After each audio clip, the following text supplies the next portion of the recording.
Please rise. The Justices of the Appellate Division, Supreme Court First Department. Hear ye, hear ye, all persons having business with the Appellate Division. Draw near, give your attendance, and you shall be heard. Please be seated.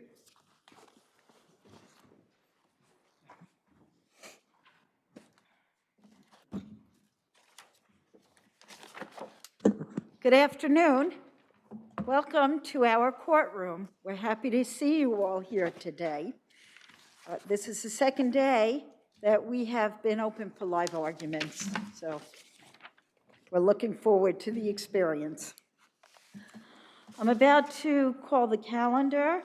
When I call the calendar, please tell me the time that you request for your argument. The first case is People versus Aragoyes.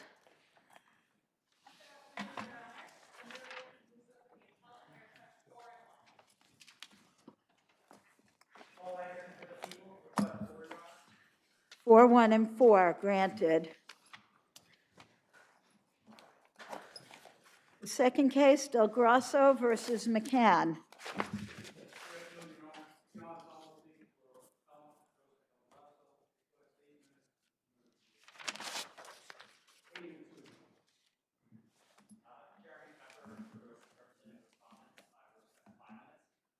All right, 5-2 for the appellant and 5 for the respondents. Francis O. is submitted. 79 Madison versus Abraham Zadai.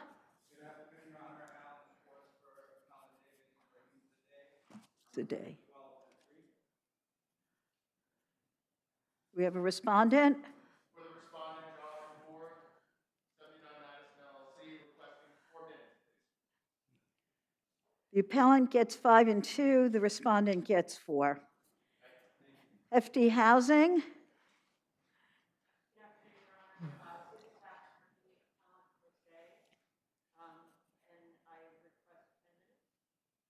And we don't have a respondent here today, so I'm going to give you 4 minutes for your argument.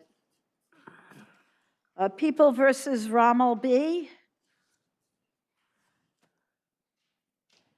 Submitted. Bank of America versus Abdallah.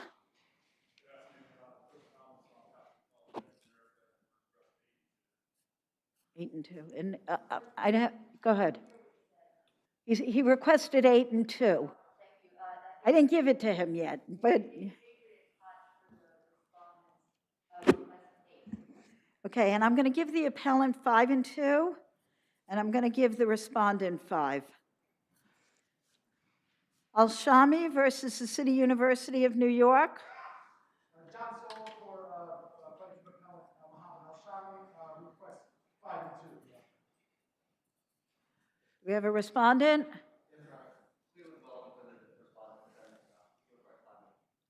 Right, 5 and 2 for the appellant, 5 for the respondents. Kwong versus City of New York. For the appellant, Diana Wallace, if the respondent's not here, I'll take 5 minutes. Do we have the respondent?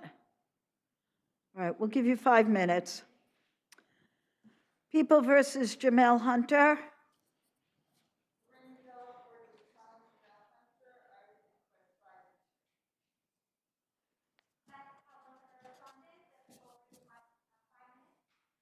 All right, appellant gets 5 and 2, respondent 5. Friedman versus Friedman.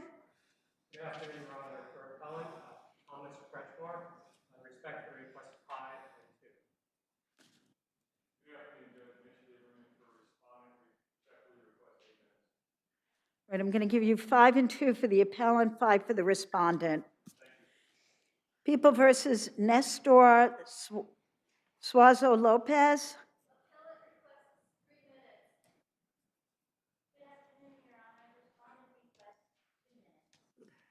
Okay, I'll give you what you requested. Appellant 3, Respondent 2. Thank you. Mindley versus State of New York. Good afternoon, Your Honor. Pat James Christie for the appellate, questions 5 and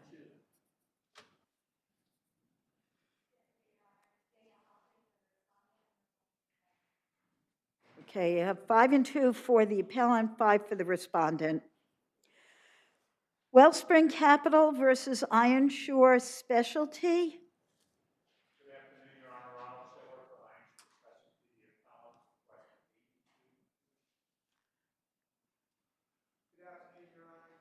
James Maybe for respondent Wellspring Capital. Request 8, please. Right, appellant gets 5 and 2, respondent gets 5. Okay. Hasnasal versus 44th Street is submitted, and Frey versus Itkowitz is submitted. The first case on the calendar, People versus Igoya, please step up.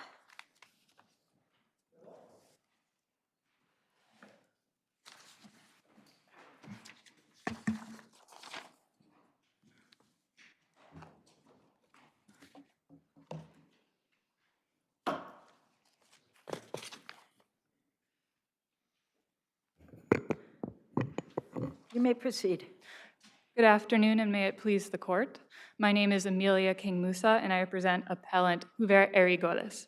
I will be focusing on the weight of the evidence issue. There are 2 aspects of the weight of the evidence argument that I just want to separate out. The first is putting aside any questions of E.G.'s credibility. E.G.'s testimony on its face was not enough to provide proof beyond a reasonable doubt. The only evidence supporting this conviction came from the sparse, uncorroborated testimony of E.G. She vaguely described these massages as relaxing but uncomfortable. She could not remember precisely which dates these occurred, how often they occurred, how many there were, how each one started, how long each one went, or where my client was allegedly situated in relation to the complainant. In fact, in the entire trial transcript, there are only 9 words that at best could make out a factual basis for this conviction. No other witnesses provided any support. There was no medical or physical testimony. So putting aside any questions of credibility, there's simply not enough in the record to prove this beyond a reasonable doubt. Now, additionally, there were fundamental, enormous issues with E.G.'s credibility. And the jury already noticed this. I'm not asking your honors to kind of find a witness incredible when the jury completely trusted her. The jury found E.G. to be incredible as to every single other allegation that she made. Well, isn't the jury entitled, though, to accept some part of witnesses' testimony while rejecting other parts of it? Why does it have to be all or nothing? It does not, Your Honor, and that's why the most important aspect of our argument is that her testimony, even if you credit it, even if she is a credible witness, just does not rise to the level of proof beyond a reasonable doubt. And when you look at her testimony for the 2016 incidents versus the 2014 incidents, she uses the exact same wording. Now, you are right that the jury is allowed to credit part of her testimony and not another part, but there is no evidentiary basis for the jury to have done so here when the wording was exactly the same. Now, if there are no questions from the court, I will reserve the rest of my time for rebuttal. Thank you. Thank you.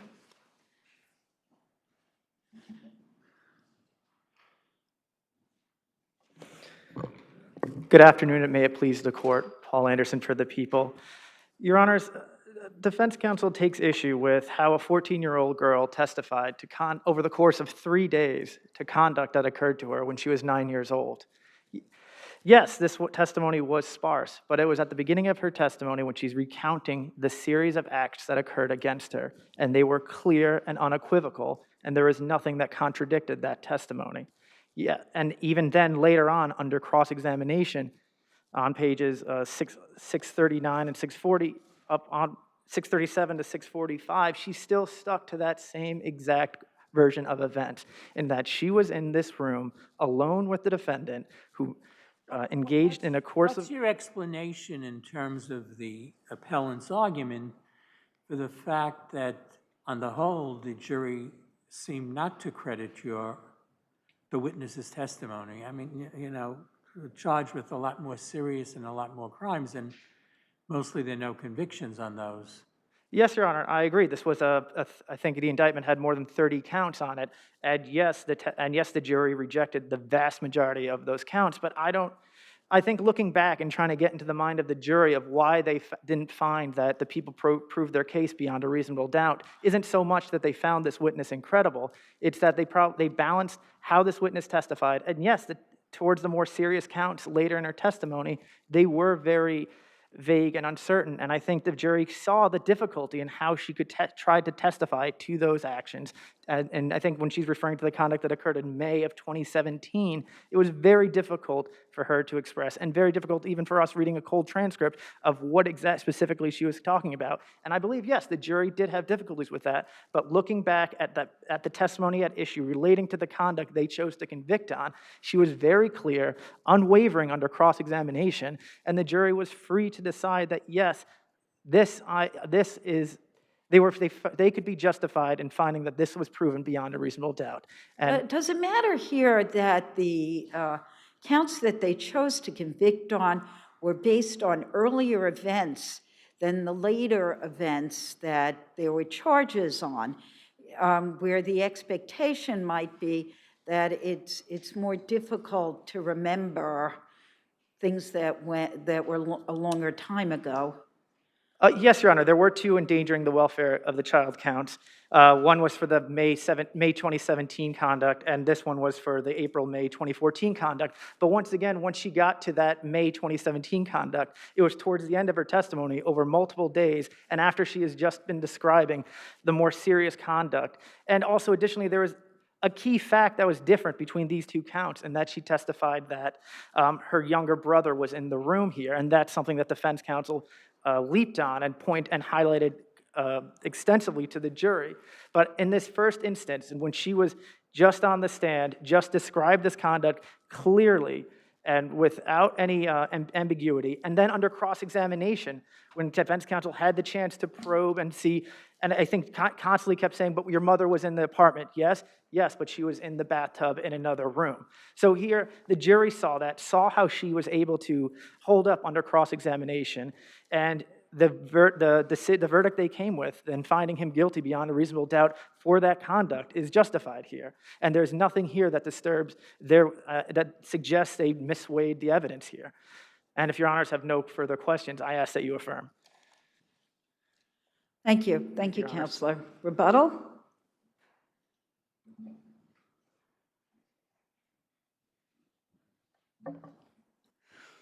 Very briefly, Your Honors. These 9 words in the trial transcript simply do not rise to proof beyond a reasonable doubt.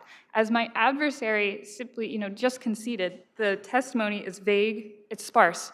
And while it's very, I feel sympathetic that charging something that happened in 2014 and going to trial years later, it may be difficult to remember. Unfortunately, the prosecution still has the burden of proving something beyond a reasonable doubt. And my adversary urges you to look into the mind of the jury, and I would say simply look at the testimony on the page and see if that goes to proof beyond a reasonable doubt. It simply does not. And for that reason, I ask that you reverse this conviction and dismiss this portion of the indictment. Thank you. Thank you. Thank you both. Right, the next case is Del Grosso versus Mccain.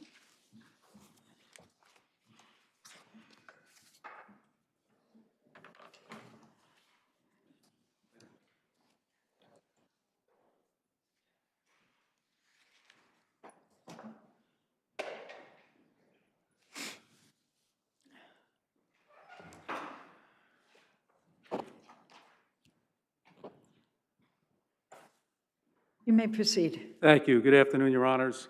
My name is John Tumulty. I'm here for Appellant Joseph Del Grosso. Nice to see everyone in person. I am here today because Mr. Del Grosso was basically denied his day in court upon motion of the city, wherein his case was dismissed. As we argued, the core here is probable cause, and specifically the lack thereof. Our whole argument is that the civilian complainant was known to the police to be unreliable on several occasions prior to the date of incident. The story she presented is clearly unreliable, as the first two responding police officers left without taking any action. And her story that she was burned by my client, there is no evidence corroborating that my client caused any burns to her. And certainly there's a fair inference that he did not. Looking at this in the light most favorable to the non-moving party, certainly a reasonable person who is approached by someone who says they were violently burned 12 to 16 hours before, didn't report it, happened in a public street with nobody seeing it, no evidence of any burned clothes that would corroborate it. Well, I thought there were visible burn injuries. There are burn injuries, Your Honor, but there's no connection to them being from an acid attack. There's no evidence what they are. She certainly had some burns. That's, I believe, the... Well, wasn't there also an outstanding order of protection? There was, Judge, and that's a red herring, because if you look at the papers, there's an indication that 8 hours before this incident, a person whose name is in a report is alleged to have said that he had saw the appellant outside the complainant's house at that point. So all those things together don't add up to probable cause? Well, that last issue, Judge, specifically the court found in the recent case where a person was stopped for urinating and then later arrested for DWI, as this court said, that incident happened before, allegedly, and it had nothing to do with the charges here. And it's really an attempt to bootstrap a very weak case. And it's not even established that that was known to the officer at the time of the arrest. Yes? You would agree that the neighbor, the anonymous neighbor, or the unnamed neighbor, who said he saw the plaintiff come in his house at 1:30 on the day of the incident, would it seem that the defendant, your client, there in violation of the order of protection that was extant, right? If that would be established that they arrested him for that reason, yes.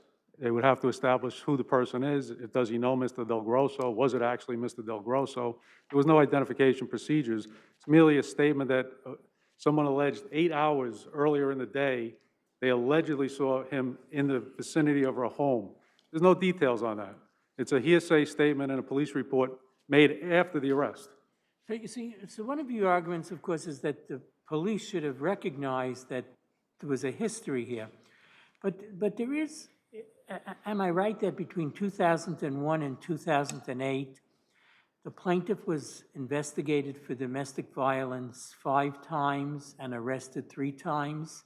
It was... That in 2011, the plaintiff was convicted of assault for slamming Miss McCain into a brick wall? Am I correct about that? Judge, there was, you are correct, and there was numerous complaints between the two of them over the years, including the Miss McCann stabbing Mr. Del Grosso on a prior occasion. However, the important part, Judge, that happened several years before this. Mr. Del Grosso had no contact with her for years after that, and specifically, Detective Frawley, who ran the domestic violence unit, knew that Miss McCann had been intoxicated on various occasions and had problems. My client testified that he spoke with Detective Frawley where he would call him and say, are you at this location, a public street with a lot of people around with no 911 calls?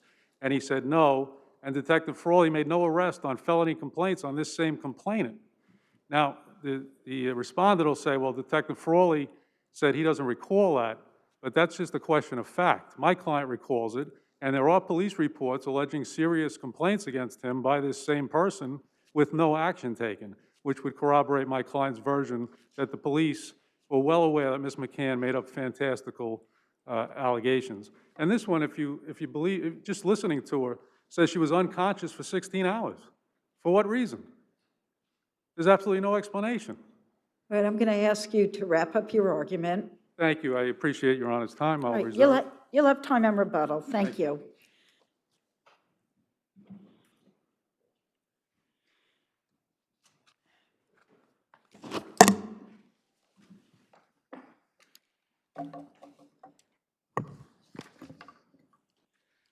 Good afternoon, Your Honors. May it please the court, Jeremy Pepper for the respondents.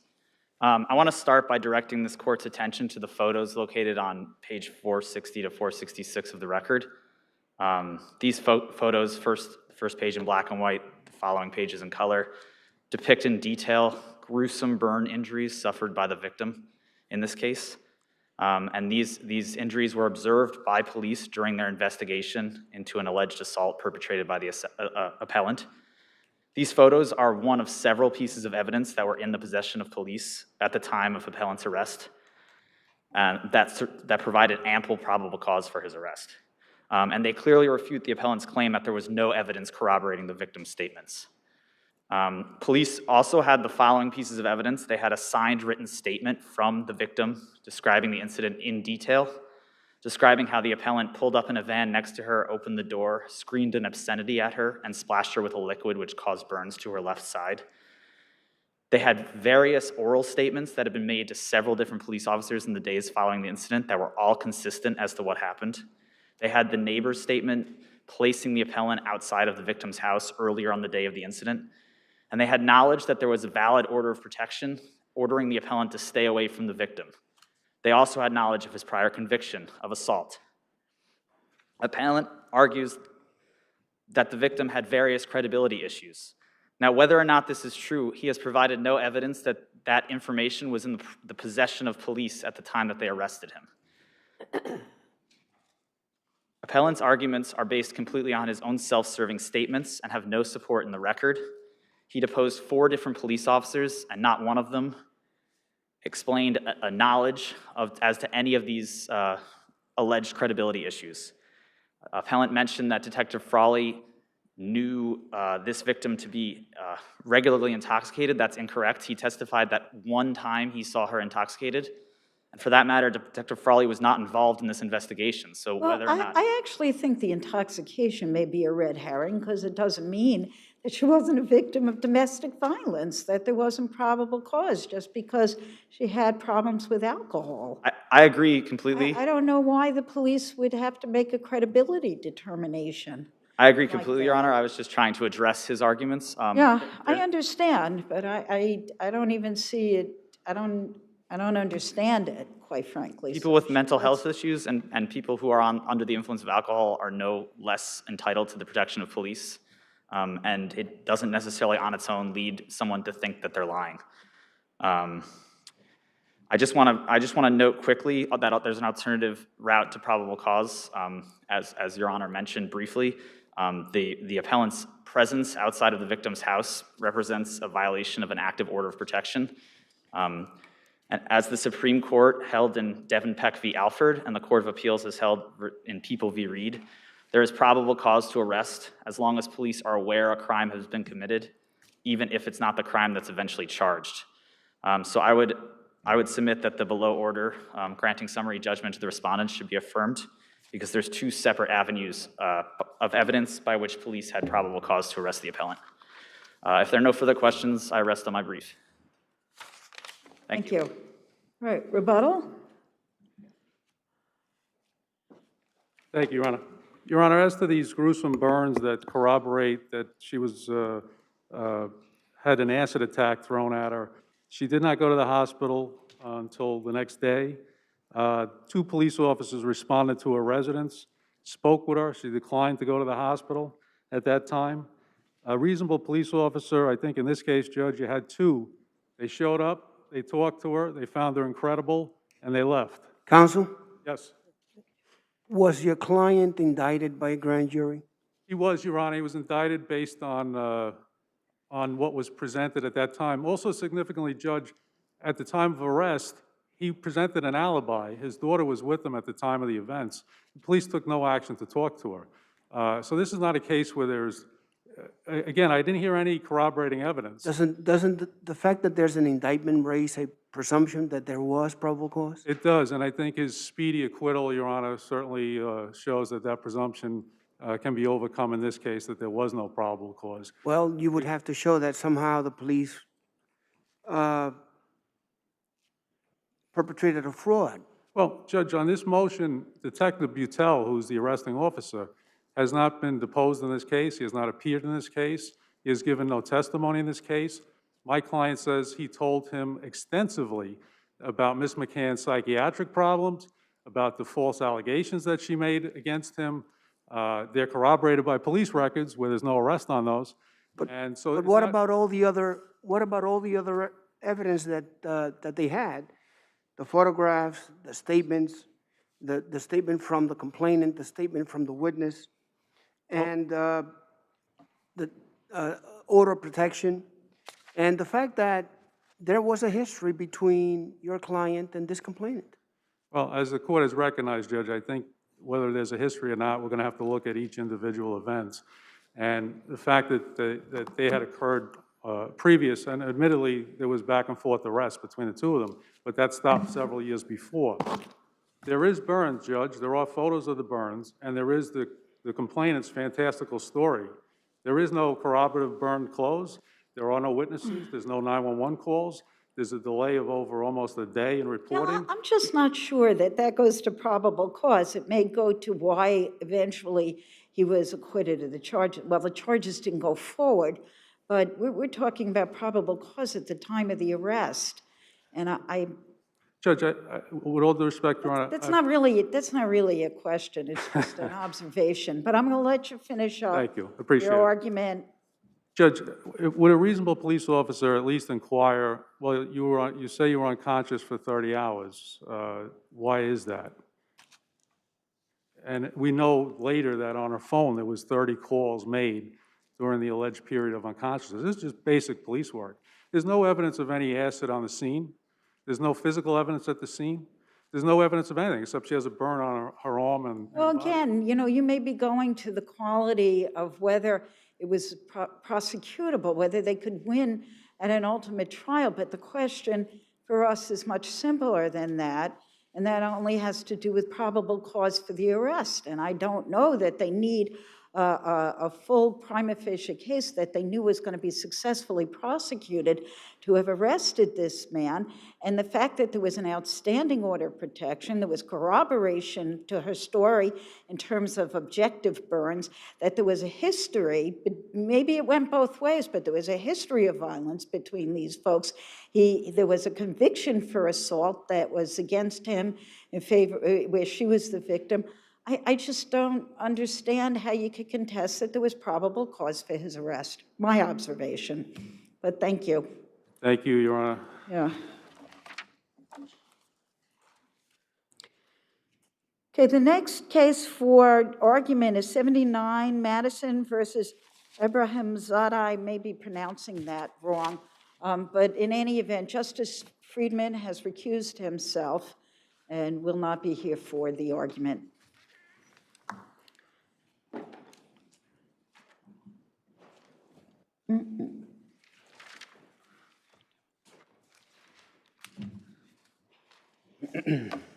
Okay, you can proceed, but pronounce your client's name for me first. Good afternoon, Your Honor. May it please the courts. Alan Schwartz for appellant David Ibrahim Zadai. That's how I pronounce it. Okay, I will do the same. Your Honors, this appeal is centered around a single basic principle, that the law must be followed even when a judgment creditor is seeking to enforce a judgment. Promises of not letting people get away without not paying, or promises to fulfill partisan election campaign promises. You don't have to go through that. That's not necessary. I'd like to hear your legal arguments. Okay, Your Honor. Okay. Your Honor, there was two orders here. There was a turnover order and there was an anti-suit injunction. The turnover order was erroneous for the following reasons. Under CPLR 5225A, the respondent had the burden to demonstrate its entitlement to a turnover order. It had the burden of proof to establish that entitlement. It did not do so. It did not identify the state of incorporation of Corniche. It didn't identify or even establish that Corniche was Well, actually. weren't there documents in the record, including documents proffered by your client in another lawsuit indicating that he was 100% owner of the LLC? There was a single document that was a letter from a bank called City National Bank that said that to whom it may concern, Mr. Abraham Zadai is the owner of an entity called Corniche Capital LLC that had nearly $5 million in the bank account. That was the only evidence. Did he proffer that in his own support in another lawsuit where he was claiming ownership? He did proffer that in a lawsuit. So why can't the court and why couldn't the plaintiff rely on that to establish his ownership? What more than his own admission in a judicial document did they really need? They needed to identify which Corniche it was specifically, which Corniche this was. It is because it's relevant.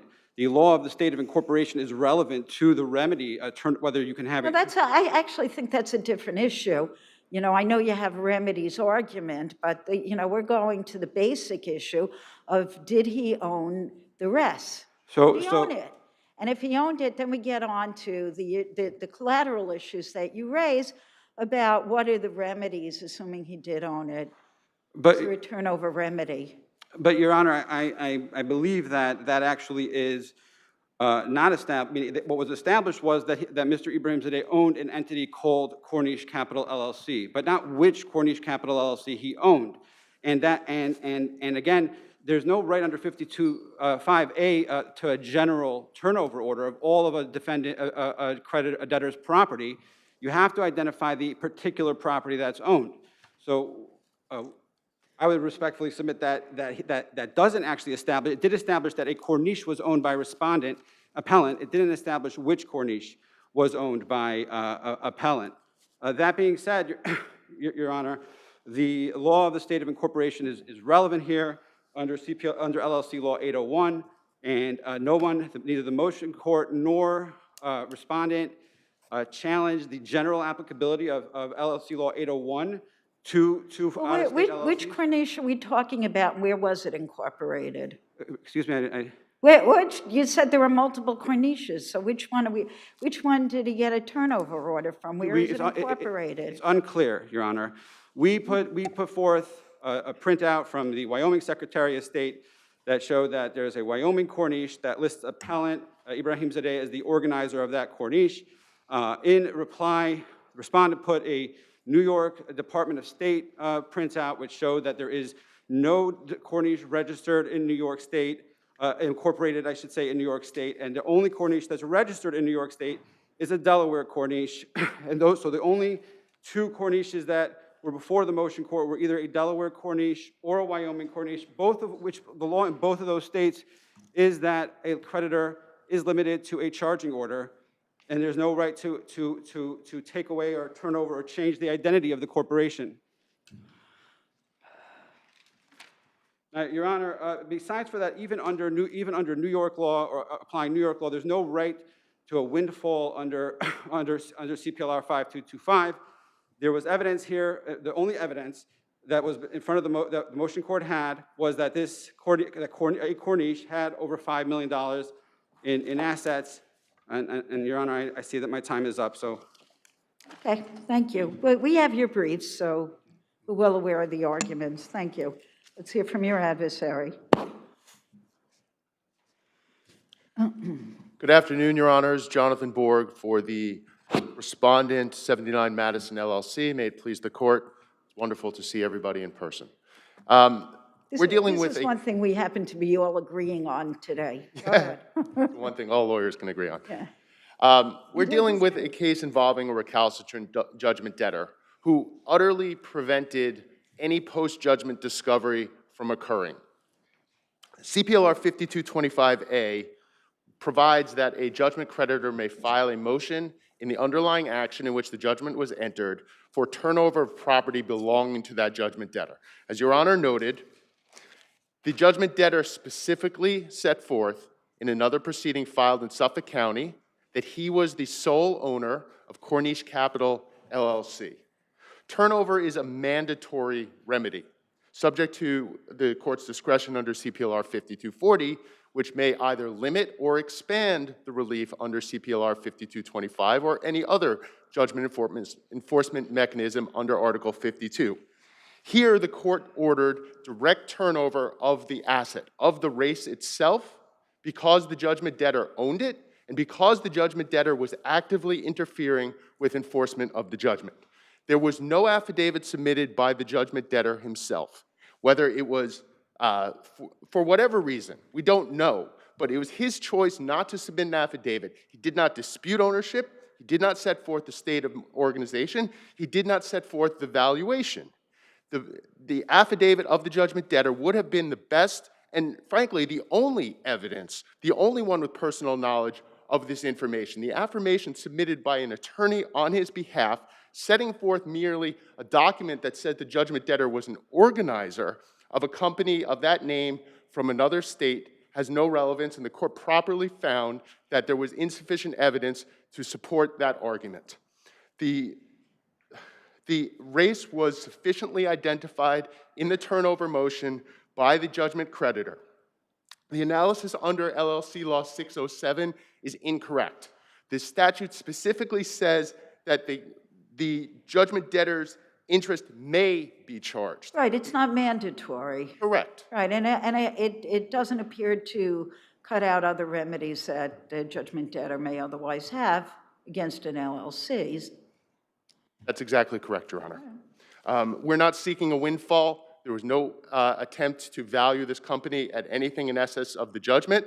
And frankly, the judgment debtor's remedy to avoid turnover was to pay the judgment.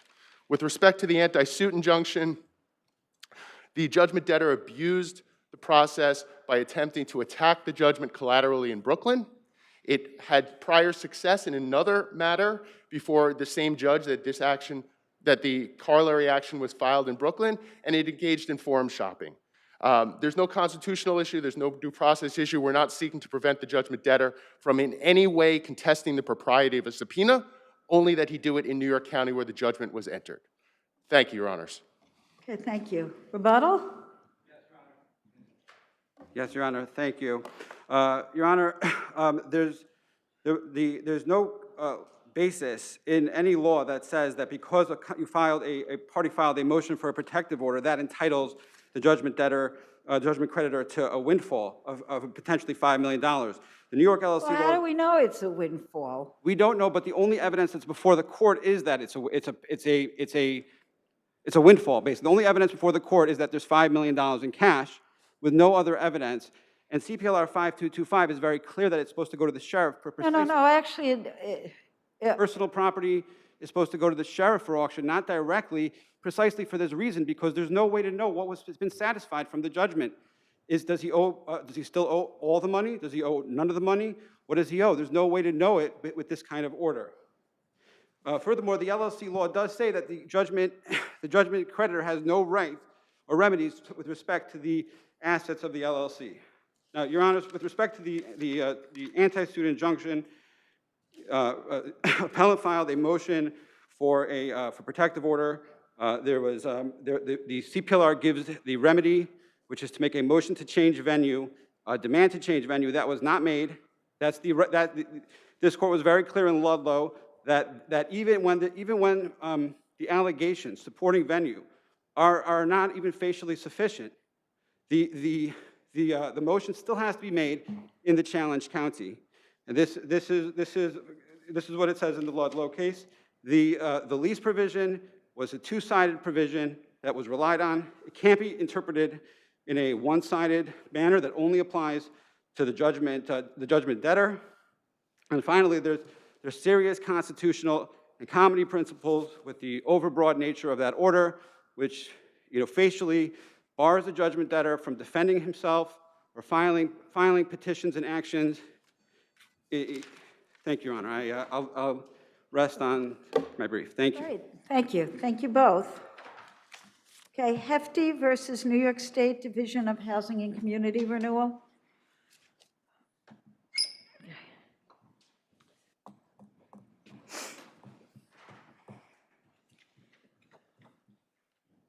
Good afternoon, Your Honors. You may proceed. Go ahead. Sorry. I presume you didn't want me to go sit and do anything, right?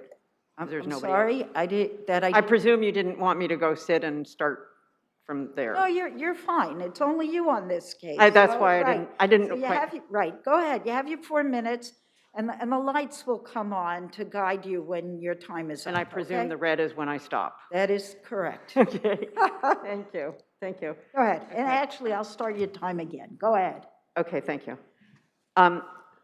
As this court knows, the Housing Stability and Tenant Protection Act of 2019, or HISPA, and the New York Court of Appeals holding in Colazzo versus Netherland Property Assets, which which interprets various sections of Part F of HISPA, have overruled DHCR's historic primary jurisdiction over rent overcharge cases. Yeah, but the problem is here is that you already chose your jurisdiction.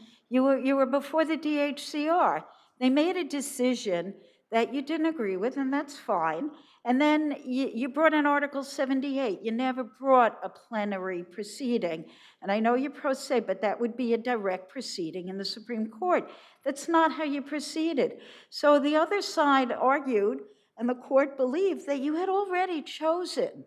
You had chosen, even taking into account the new law, you had chosen the DHCR as your venue, and you can't change just because you don't like what they did. With all due respect, Your Honor, What's wrong with that? I don't actually think that the lower court did consider HISPA, nor did DHCR consider HISPA as in fact, the final order of DHCR from which I based, or rather predicated my Article 78, was dated October 31, 2019, at least 4 months after HISPA was enacted. And there's no reference to HISPA whatsoever, nor is there any reference to HISPA in the lower court's order, which relies only on 60 East 12th Street, a case that is inapplicable, and in fact, a case that has nothing to do with the rent overcharge at all. As this court knows, HISPA changed the law profoundly in conferring upon tenants the absolute statutory right to choose in which venue they proceed. Yes, it's correct. When I started my rent overcharge case in 2017, I started it at the DHR. That was the only practical place I could. I couldn't afford to go out and hire a big law firm. Well, you know, I don't go there, but I accept that what you're saying, HISPA didn't exist at the time.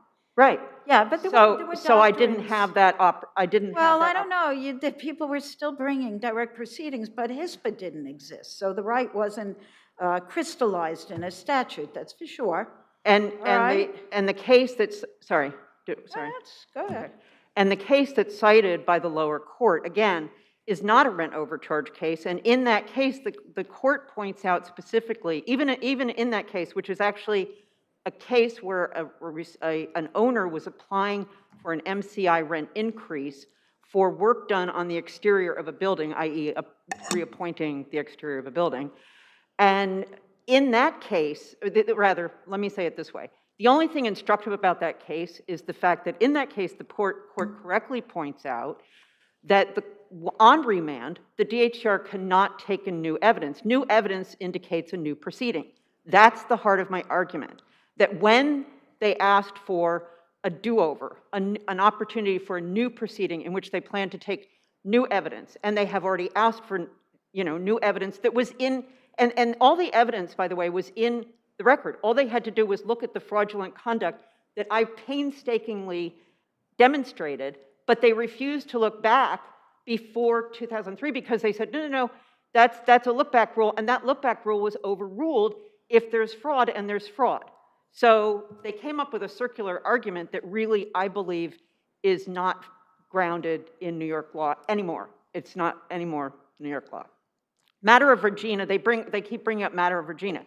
Matter of Regina actually supports my case because Matter of Regina points out that in a case where there is fraud, they do have to consider all relevant evidence. And all they have to do is look back between 2001, 2003. I moved in October 2005. 2001, 2003, the landlord, without any legal justification, nearly tripled the rent. There's no question that there was a gross rent overcharge for the first 12 years of my tenancy. And by the way, in fact, because they did find that I was overcharged, even de minimis amount. Come to a conclusion.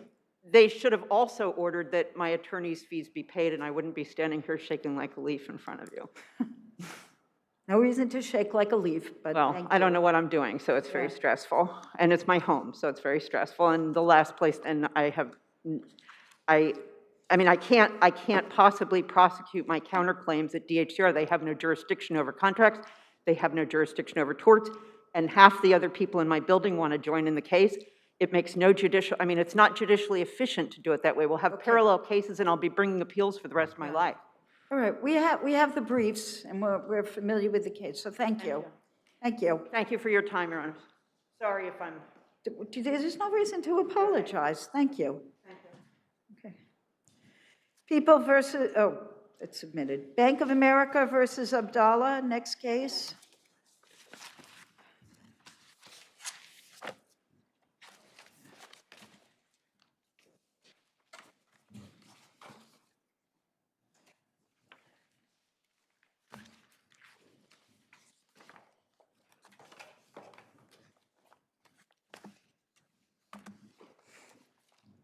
Good afternoon. Daniel Green of Vetter Price for Appellant Bank of America, and with me is Chris Tomlinson of the Bar of North Carolina and the firm Moore and Van Allen, who will, with the court's permission, hopefully be presenting argument. All right, you may proceed. It's granted. Thank you, Your Honor. May it please the court. Chris Tomlinson of Moore and Van Allen, representing the appellant, Bank of America. Trial court initially granted Bank of America. We're aware, only because you have limited time. We know you got summary judgment in lieu of complaint. Then the court, based on reargument and renewal, two different bases, did both and said, no, you're not entitled to summary judgment in lieu of complaint. Go. Yes, Your Honor. And that was an abuse of discretion for multiple reasons. First, I'll address reargument. The trial court granted reargument based on the theory that the guarantees were not instruments for the payment of money only because they reference payment and performance. Right, they said it. The guarantees actually said performance, right? The guarantees do say payment and performance, but as this court held last year in 27 West 2nd Street, Note Buyer LLC v. Terzi, the inclusion of the word performance in the guarantee does not necessarily remove it from You're not its limited status. to, the guarantee isn't just say performance, it then also goes on to say, this is page 239 of the record, and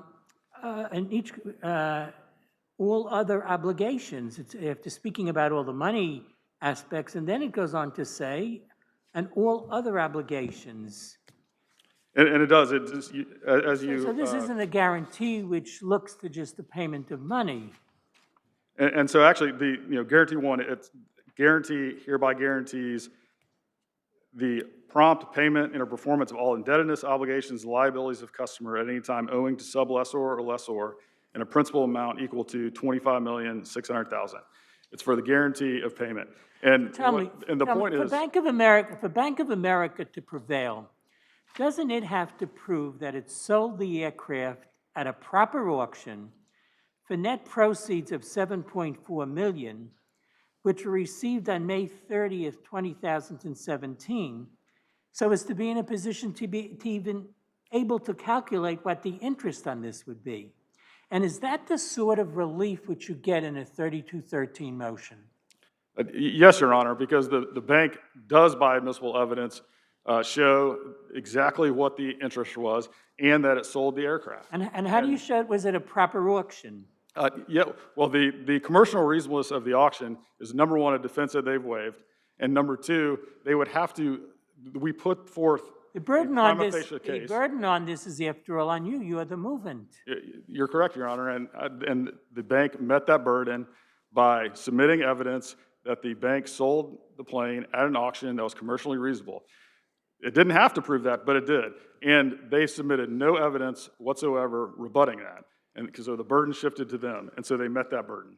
And on the re-argument, the cases that actually address it show that if the payment obligation is unconditional, it does not matter if there is a guarantee of performance, and that makes sense. If the guarantee of performance has no bearing whatsoever, no impact on the unconditional payment obligation, why is it treated differently? Why is there a different procedure? And that's what this court has held in last year in I-Payment v. Silverman, in Park Union Condo, Stevens v. PHLO Corp., and Terzi. There's no, if it's unconditional and the other provisions don't impact it, then there's no reason for it to be ineligible for 3213 treatment. So a renewal, briefly, for rebuttal, the allegedly new evidence submitted by respondents to new counsel does not meet the renewal standard because it does not change. Did Supreme Court come to believe that the Bank of America made misleading statements in regard to the SFR leader matter? The Bank of America has not, the Supreme Court, I do not believe, found that. But I want to be clear, Bank of America did not make any direct statements or misleading statements, certainly not intentional, regarding the Ledare decision. The statements that they make was before. Well, in the leader matter, did the Bank of America lead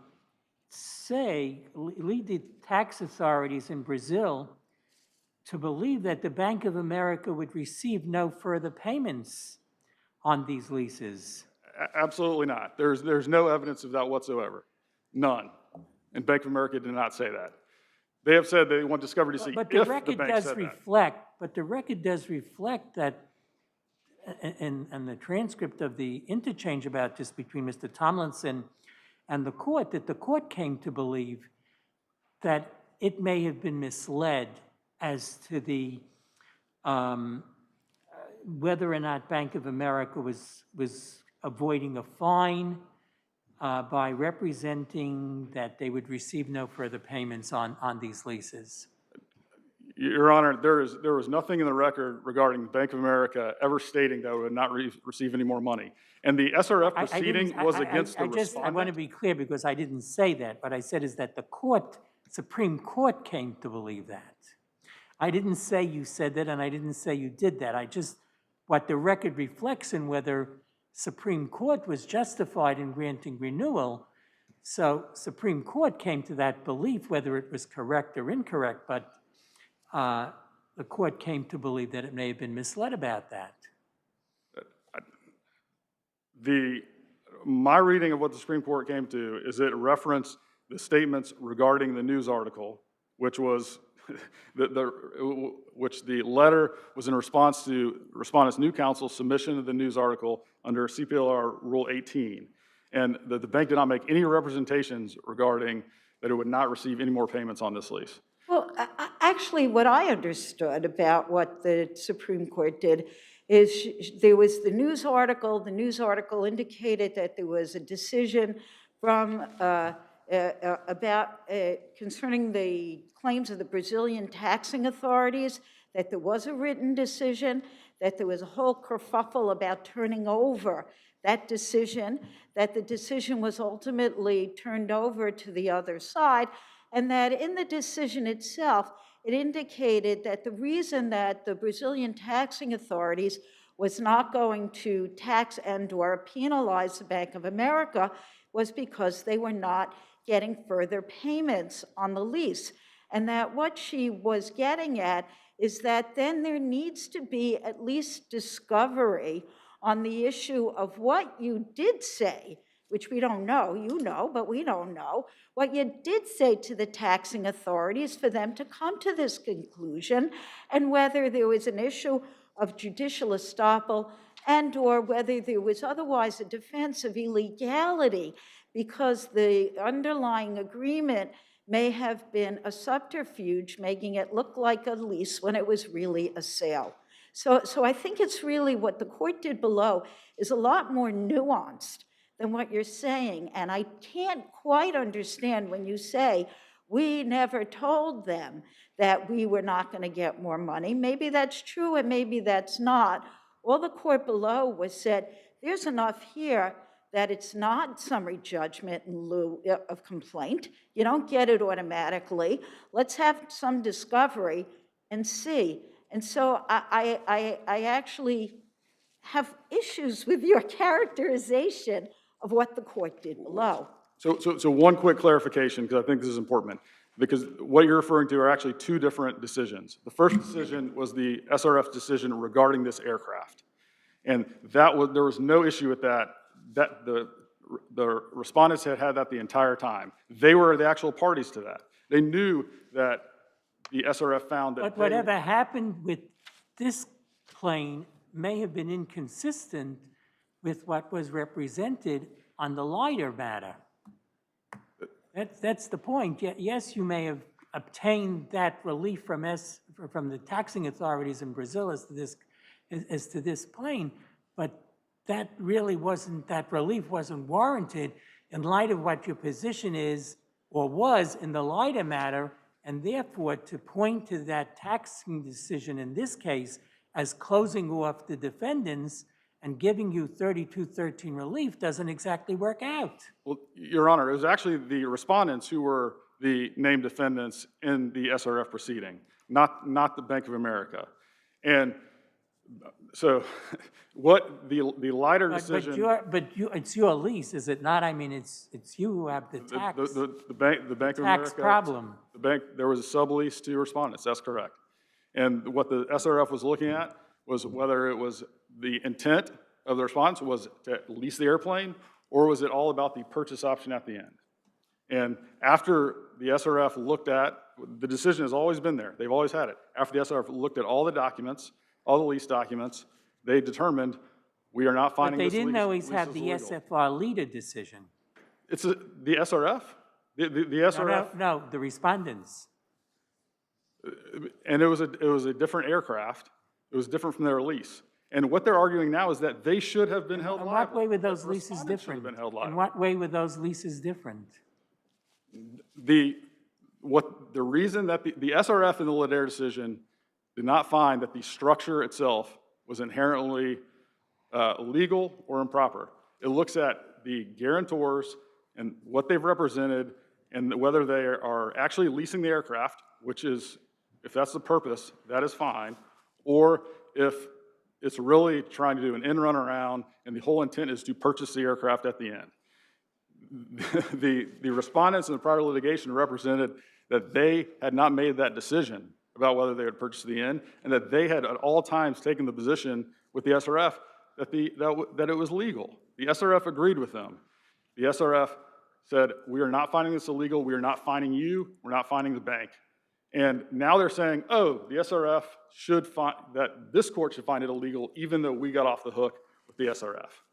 That is what they're now arguing, and that's... Okay, all right, we're going to hear what they're saying, but thank you. Thank you, Your Honor. Go ahead, let's have opposing counsel.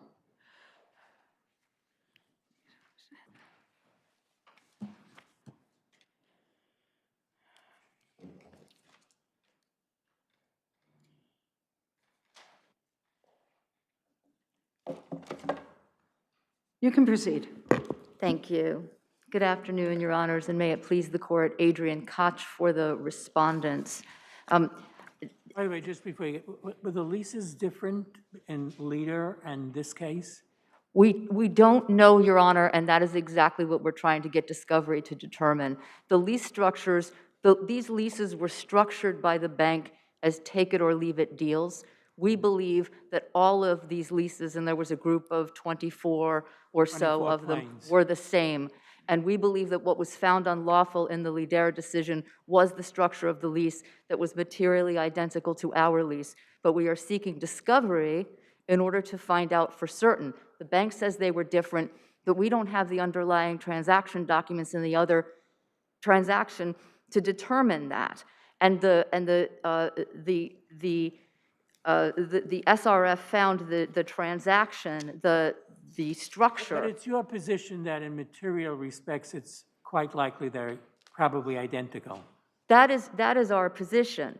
And you know, the bank says, well, you can't extrapolate from what happened in this other case to this case, but I'd respectfully say that that's what we do here all the time. The SRF did not conclude. Let's just go back to the re-argument aspect of things first. I mean, your adversary says that they've established that this was, the plane was auctioned at a commercially proper auction. And what's your position on that?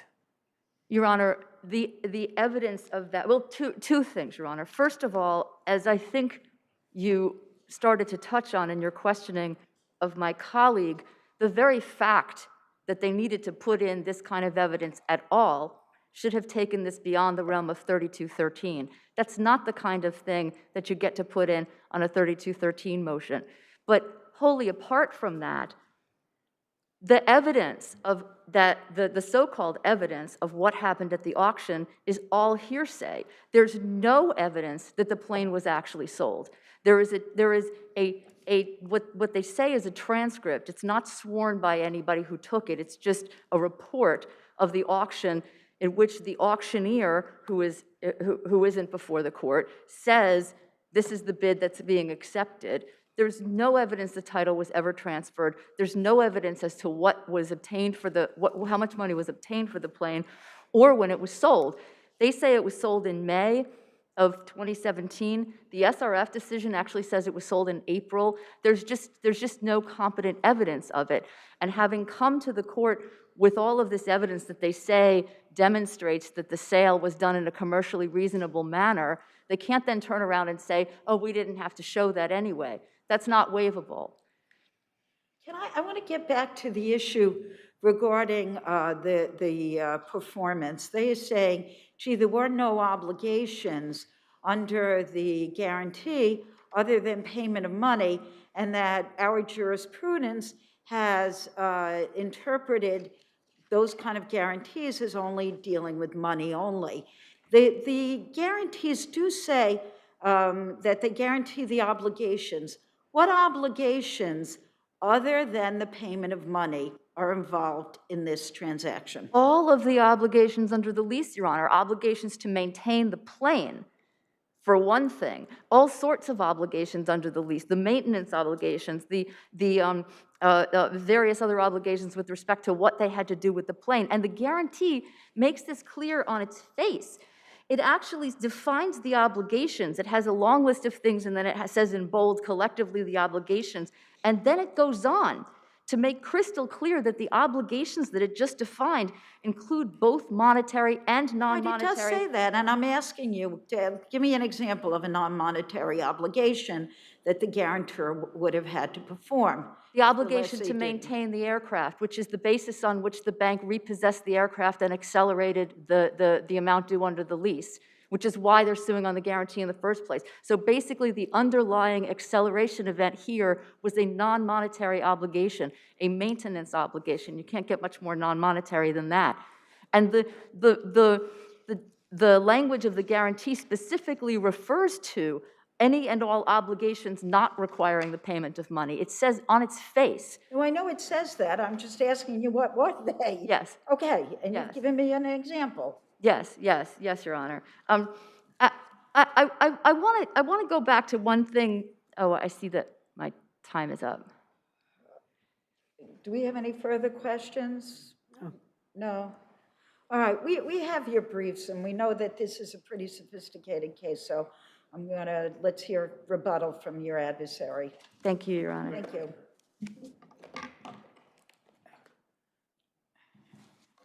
So, Your Honor, first to address renewal and say, to what end? Because what they're arguing is that this New York court, even though the authority in Brazil who is charged with enforcing their tax laws, has said this lease involving these respondents, we do not find it illegal.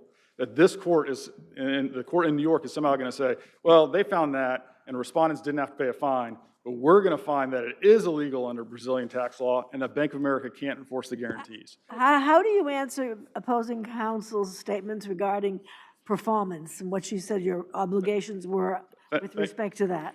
Thank you, Your Honor. First of all, the underlying default under the lease is not the same as what's guaranteed. What is being enforced is a payment obligation. And whether there are other obligations, the courts that have addressed it. Wait a minute. The guarantee says that you are guaranteeing performance obligations. So I don't get it. So if there are performance obligations under the lease, They are the same. If, the only way that you would get under that jurisprudence where you say it doesn't matter if you say performance in the guarantee is if on the underlying thing that you're guaranteeing, there is no performance other than payment. That's the jurisprudence here. So, Your Honor, Those are the cases. So, Your Honor, I would respectfully disagree that that is what all those cases say. In I-Payment v. Silverman does not say that. It focuses on there's no condition precedent. And a case from a couple months ago in the Supreme Court that applies that says that. The Supreme Court, you mean our trial court? Yes, Your Honor. And this is how the courts are look at applying. our appellate division. And used v. Noondike from 2006 says the mere presence of additional provisions in the guarantee referring to the defendant's assumption of the tenant's obligation in the lease did not constitute a bar to CPLR 3213 relief because the provisions did not require additional performance as a condition precedent to repayment or otherwise alter the defendant's promise of payment. And that's the point here that unless there is a condition precedent, other provisions do not matter and do not alter the eligibility. Okay. Thank you, Your Honor. Thank you both. It's a complicated case.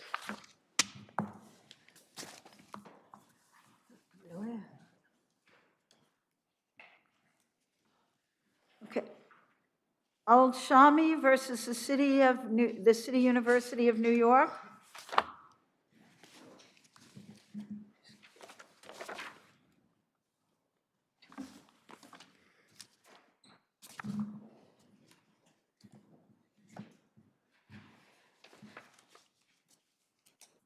You can proceed, Counselor. Good afternoon, Your Honors. May it please the Court, my name is John Scola. I'm appearing on behalf of Appellant Mohammed Al-Sami. Sami, okay. This matter seems pretty straightforward. My client is pro se who filed an amended complaint which pleads with pretty good detail that he was a member of a protected class and that he was of Yemeni descent. His performance was adequate. He suffered adverse employment actions because of that protected characteristic, which gives rise to an emphasis of discrimination.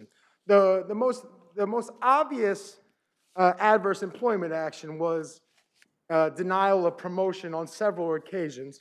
My client pleads with particularity specific other individuals who he clearly states are less qualified than him that were given promotion over him.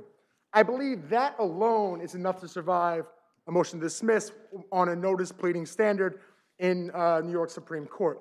Now, there's other adverse employment actions as well, which the court did not find rise to that level, but I think that was decided in error.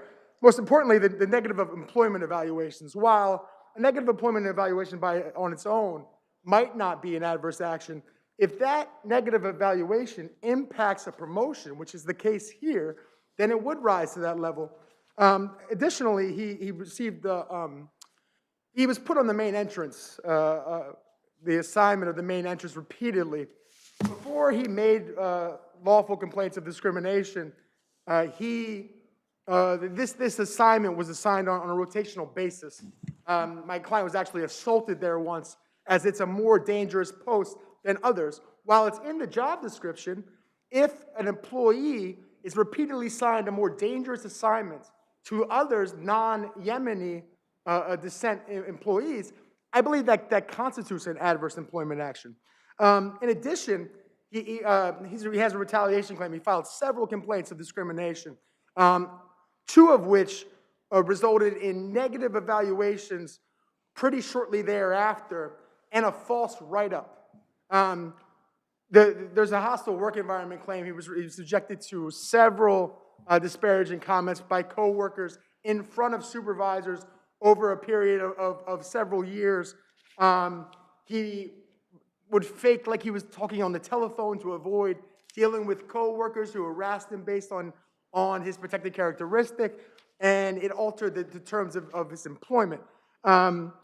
Lastly, I believe that the individual liability applies here under New York City human rights law to, I think it's pronounced FOLSCH, F-O-E-L-S-C-H. While technically he might not be subjected to individual liability based on well, he, depending on what his role is, right? So under New York State human rights law, he would have to have some type of direct authority to make decisions regarding my client's employment, which is the case here. He was the one that was in charge of disciplining him. He was the one in charge of promoting him.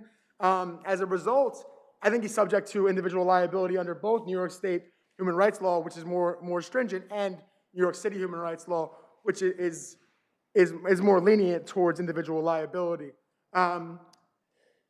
I think the matter is pretty straightforward. It's a very detailed complaint, which probably over detailed. The issue was my client had a lawyer initially, and then they severed ties, and he proceeded pro se. In the defendant's motion to dismiss, they attached several documents to their motion. My client, who was proceeding pro se, pretty admirably, if you read the papers, kind of got lost in the weeds and then countered with a whole bunch of evidentiary response, when really all he had to reply on was the four corners of his complaint, which was satisfactory to move forward to discovery. If you guys don't have any questions, then I'll leave it at that for now. Any questions? Thank you. Thank you. Hear from your adversary.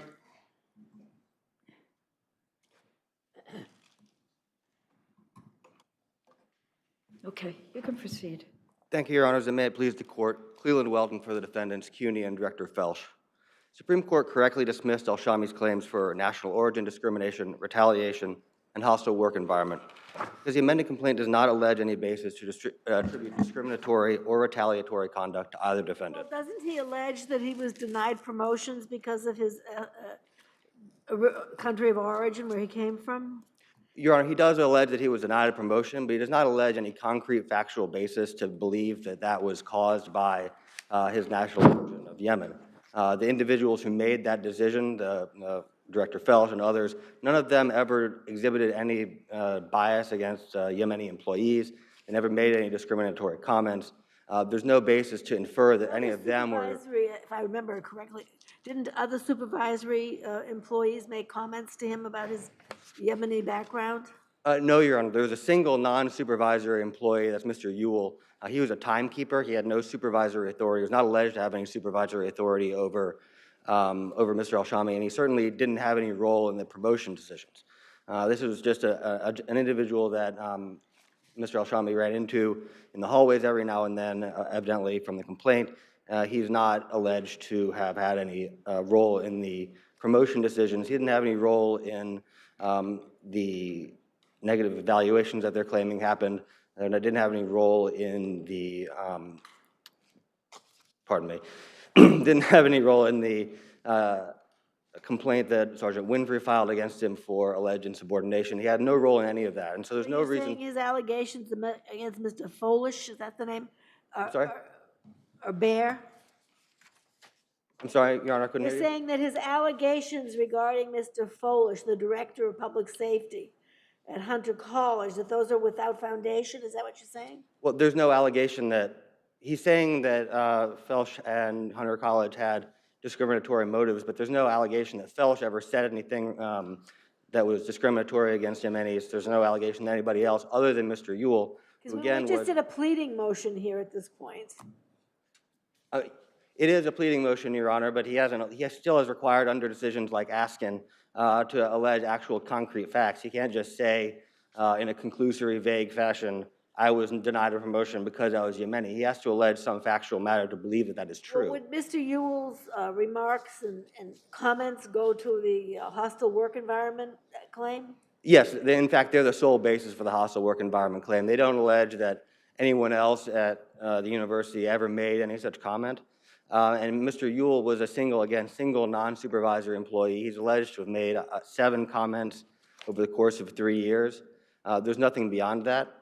And even if there were something beyond that, that's not enough to make out a hostile work environment claim, because you have to allege that the university, the employer, not only knew of, but actually condoned, approved of the alleged... Or failed to take appropriate action, right? Well, If they knew about it, which I think he does allege here, that the remarks were sometimes made in the presence of his supervisors and that nothing was done. Isn't that a basis for a hostile work environment? No, I'm afraid not, Your Honor, because the law is that even if the actual discrimination is, or alleged discrimination is made by a supervisor, that's not enough. The actual employer has to know. And that's straight from the Court of Appeals decision in Forrest, the actual employer, Who not. is the employer other than his supervisors? Somebody, who else? It's CUNY, it's the college, and none of his. Wait, what is it? The chairman of CUNY has to know? The case that we Really? cited in our brief, the matter of SUNY case says it has to go to the level of the university administration. In that case, the complainant claimed that she was an assistant professor. She claimed that the director of her department had been sexually harassing her. The third department says, no, that's not enough. You have to complain to the university administration. It has to go to the employer, not just to your supervisor. And so here, even if you think a supervisor would be enough, it didn't. Step back. He only alleges that 2 of his immediate supervisors heard Ewell make these comments. He didn't take it any higher than those 2 individuals in order to, excuse me, he didn't take it any higher than those 2 individuals to bring CUNY to the knowledge or certainly not condemnation that's required here. And to be clear, only those 2 initial comments were ever raised to anyone in the university. He raised them in a complaint in 2017. Nobody knew of any comments after those initial 2. There were 5 more that he alleges. None of those were ever raised to anyone. So he can't have claimed a hostile work environment that CUNY knew about and condoned, certainly, based on anything after that 2017 complaint, which is the vast majority of what he's claiming here.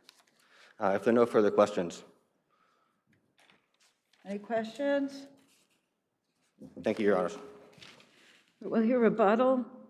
First, before we do that, is one of the officers, can I just ask you something? If you'd come here, please. Please, no, I haven't to her office. Oh, there you are. Come on up. Come on, I need. Yeah. Judge. Yes, she's in the.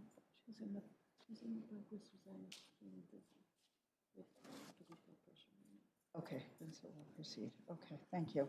All right. Right, you keep me up to date. Yes, great. Okay, thank you very much. You can proceed. Thank you, Your Honors. I just want a couple quick things. The comments towards my client were made in front of the supervisors who laughed and condoned the comments. Then he later filed multiple complaints. Well, those go to a hostile work environment, right? Well, I believe that they do, Your Honor, in addition to the false write-ups, the negative comments that prevented the promotion, and having to go to work where when you make a complaint, they basically tell you that it doesn't rise to the level. It's not serious enough. And I think my client more than adequately pled hostile work environment, national origin discrimination, retaliation, and individual liability. So how do you address your adversary's argument that the supervisors who saw the conduct were not of a rank such that it would otherwise support hostile work environment? Not only did his direct supervisors were aware and actually witnessed the comments, my client made complaints to the director, Foltz, on multiple occasions, who was aware of the discriminatory animus that was that permeated the workplace, and no action was taken. In fact, Human Resources told him that it didn't even rise to the level and didn't even look into it. Now, I have one other point about the promotions. There's different ways you can prove discrimination. One is through overt comments. The other is through disparate impact. And no Yemeni-based employee was promoted to sergeant, which I don't know how many there were, but my client pleads directly in his complaint that he performed adequately and that people of non-Yemeni descent were given this promotion even though they performed less well than my client.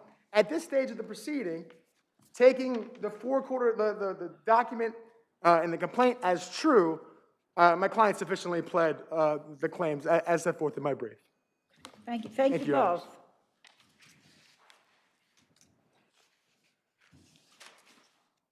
Okay, the next case is Kwong versus City of New York.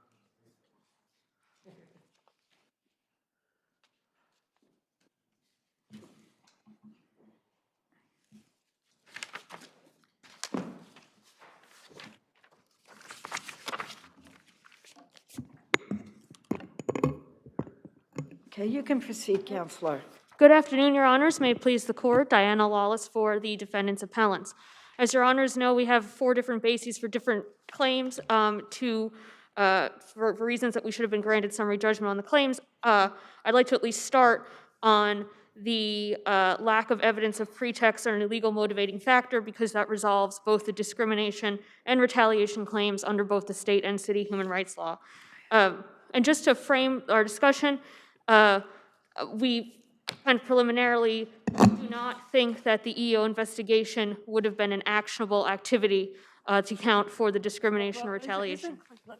Isn't what happens with the EEO inquiry or investigation that there are complaints made against the plaintiff and several complaints, and that comes under the investigation of the EEO, and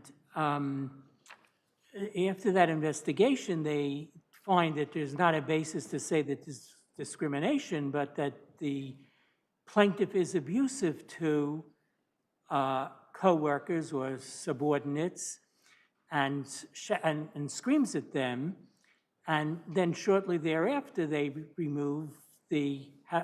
So the complaints are not substantiated as a discrimination matter, but they are substantiated as a matter of poor treatment, if you will, of other workers, and they decide to remove the plaintiff from the provisional position that he's in. Yes, Your Honor. So I think that the way we're framing it, and I think there's case law that supports it, is that this really isn't adverse. The investigation itself was not adverse to him because it didn't result independently in anything bad that happened to him. But what the investigation showed was evidence that supports one of our reasons why this was a legal reason to move him to be demoted and move to another division. It's because he didn't treat his employees well. And the EEO investigator supports what the supervisor, one of the defendants, Ms. Kloss, found about how he treated his employees. You know, one thing have you finished with your answer? Yes, go ahead, Your Honor. One thing I'm a little confused about is you give all of these reasons for demoting him, but now you've promoted him. So has his behavior taken a turn for the better or something? Well, Your Honor, I can't speak to what happened outside the record. Yes, he was promoted later, but I will note 2 things. 1, he's a civil service employee, and 2, that was off of his civil service test, wasn't it? It was. The promotion was from the civil service from the civil service test, and also he's. But you don't. On the civil service test, you get a choice of 1 of 3. Yes, Your Honor, but he also was in a different division where he no longer had supervisory responsibilities. He's doing something totally different. So, and it wasn't these defendants were not the people who are supervising him now, and it's a different, as we said, and this is, the Court of Appeals had made this clear, sometimes you just don't really get along with the people you're working with, and that's not discrimination, and that, I think, is what this case is. I see that my time is short, but I would just note that the plaintiff offered no evidence of pretext. The Supreme Court's findings, I think, fell short of evidence required. I think there was just, even if the court disbelieved our proffered legitimate reasons, that's not enough to raise an issue of pretext. There had to be an alternative discriminatory or retaliatory explanation. It was never offered. There's only stray comments and things of the like. That's not enough to raise a triable issue of fact on pretext. And because my light is about to go off, I want to just separately say that the hostile work environment claim can be resolved because there's no pattern of poor treatment. This court's made clear that a handful of insensitive comments by a supervisor over the course of a few years is not actionable under the state or city human rights law. And in fact, this court has found, what the court found, which were comments about the plaintiff's accent and culture, where it's very similar to what this court found and upheld summary judgment on both state and city human rights law claims in the 2013 Chin case. So if your honors have no further questions, we ask that you reverse and that summary judgment be granted to the defendants. All right, thank you, Counselor. Thank you. People versus Jamel Hunter.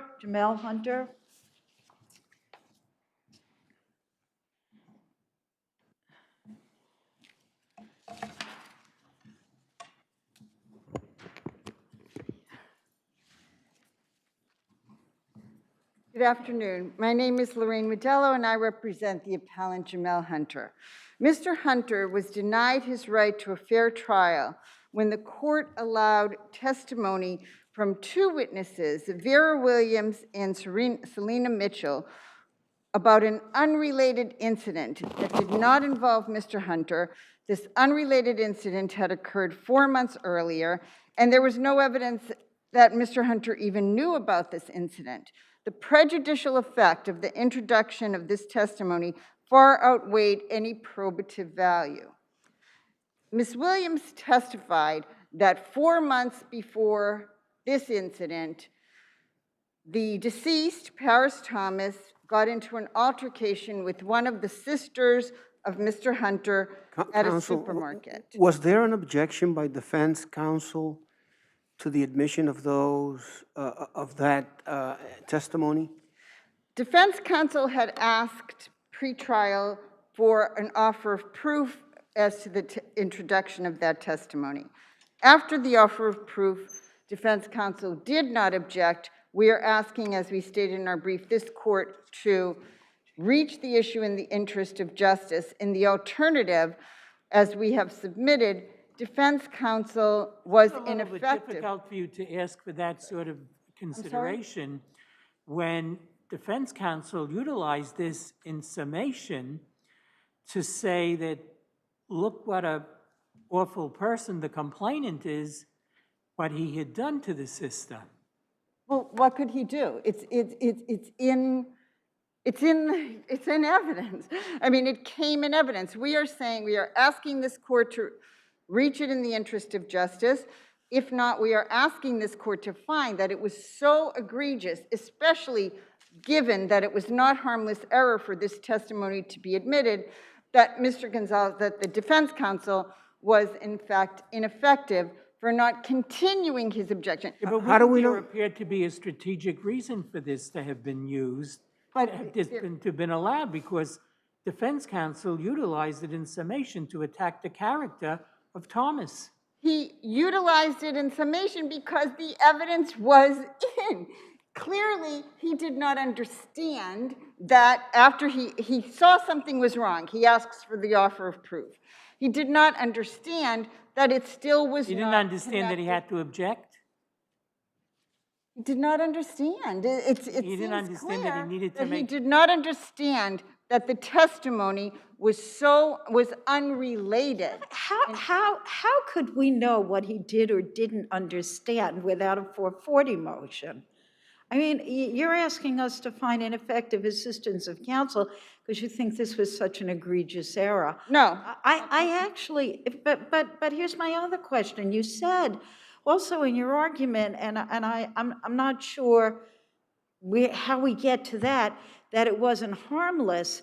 If it was as attenuated as you say it was, and there was otherwise what looks like pretty overwhelming evidence that he shot the victim, regardless of this altercation, then I just don't know why this was so harmful. I asked in the alternative for this court to find defense counsel ineffective. The primary issue, I am asking this court to reach this issue in the interest of justice. It was not harmless. I understand Your Honor's point that Christopher Grillon testified to what he saw, but there were a lot of questions. Is there a video which shows what the defendant was wearing at the time that he's walking into the lobby and getting on the elevator? Yes, there's no dispute and when the police go to where the defendant is found in Pennsylvania and find his car, is that clothes found in the car? It's not, there's no question. There's no allegation or claim that Mr. Hunter was not on the elevator with Paris Thomas. The defense at trial was that he did not shoot him. And Christopher Grillion's testimony was suspect. This unrelated testimony that supposedly provided motive was severely prejudicial. Christopher Grillion testified, he's on the elevator. He says, I see Mr. Hunter get off the elevator and I see him shoot. Right after, he has a cell phone on him. He doesn't call 911. He goes upstairs a few more flights, fixes a shower without calling 911, without notifying his supervisor downstairs. But that's something for the jury to weigh, and they did. And they found that they credited his version of the events, that he saw the defendant shoot, that then he heard a couple more shots. He saw the defendant pull out the gun, and he gave an explanation as to why he didn't call 911 immediately. He gave an explanation for everything. So the jury weighed that, and the jury came to a determination. But the jury came to the determination because it also had in the trial this highly prejudicial evidence that the prosecutor even referred to on summation that provided a motive. This evidence, which should not have been admitted, plugged a hole in the questionable conduct or the questionable evidence that was there. That's why it was not harmless error. The jury asked, when they asked a question, they asked about to hear that what was on what happened. Actually, in a certain sense, you're making the argument of why that evidence was crucial to the people's case then. The evidence was too prejudicial for the probative value it provided. The evidence also was not connected in any way to Mr. Hunter. When motive evidence is allowed in, there has to be some connection to the person that supposedly it provides the motive for. There was no testimony that Mr. Hunter said anything about what had happened with his sister and Mr. Thomas in the supermarket, that he made any... So how would the fact that there was immediately an argument when they met each other in the elevator, how would that be explained? If not through the introduction of that evidence. There was no testimony about, in terms of what was heard in the elevator, that referred to the supermarket altercation between Mr. But it was an unusual interaction for people who theoretically had nothing before. And that interaction was observed. There was hostility, that your client was hostile to the victim the second he walked into the elevator. But no one is saying that they didn't know each other before. There's no testimony as to whether they did or not.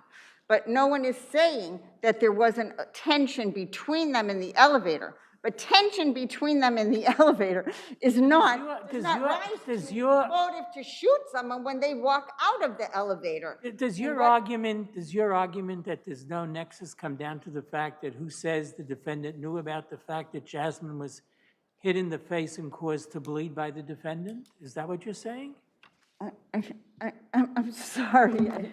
I'm saying that there's no evidence that Mr. Hunter even knew about it. Yes, he wasn't connected to it. There's no evidence even that he knew about it.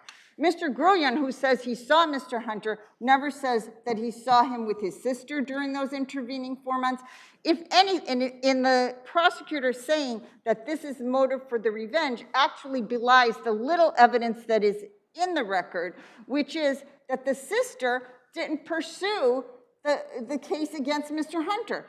When Ms. Williams testifies, she says, oh, the case the prosecutor declined to prosecute. So if the sister, who supposedly this happened to, does not hold a grudge to have revenge, to then leap and say that Mr. Hunter, who might not even have known about this, because perhaps the sister didn't even tell him if they had an ongoing relationship, which is not shown in any way, then she perhaps didn't tell him, or if she did, it didn't matter to her. Why would it matter to Mr. Hunter? How do you come to the conclusion it didn't matter to her? I don't understand that. I'm sorry. How do you come to the conclusion that it didn't matter to her? I don't understand that. If the people declined to prosecute, that could mean that she was more angry about it. Just as well, if you're gonna start speculating.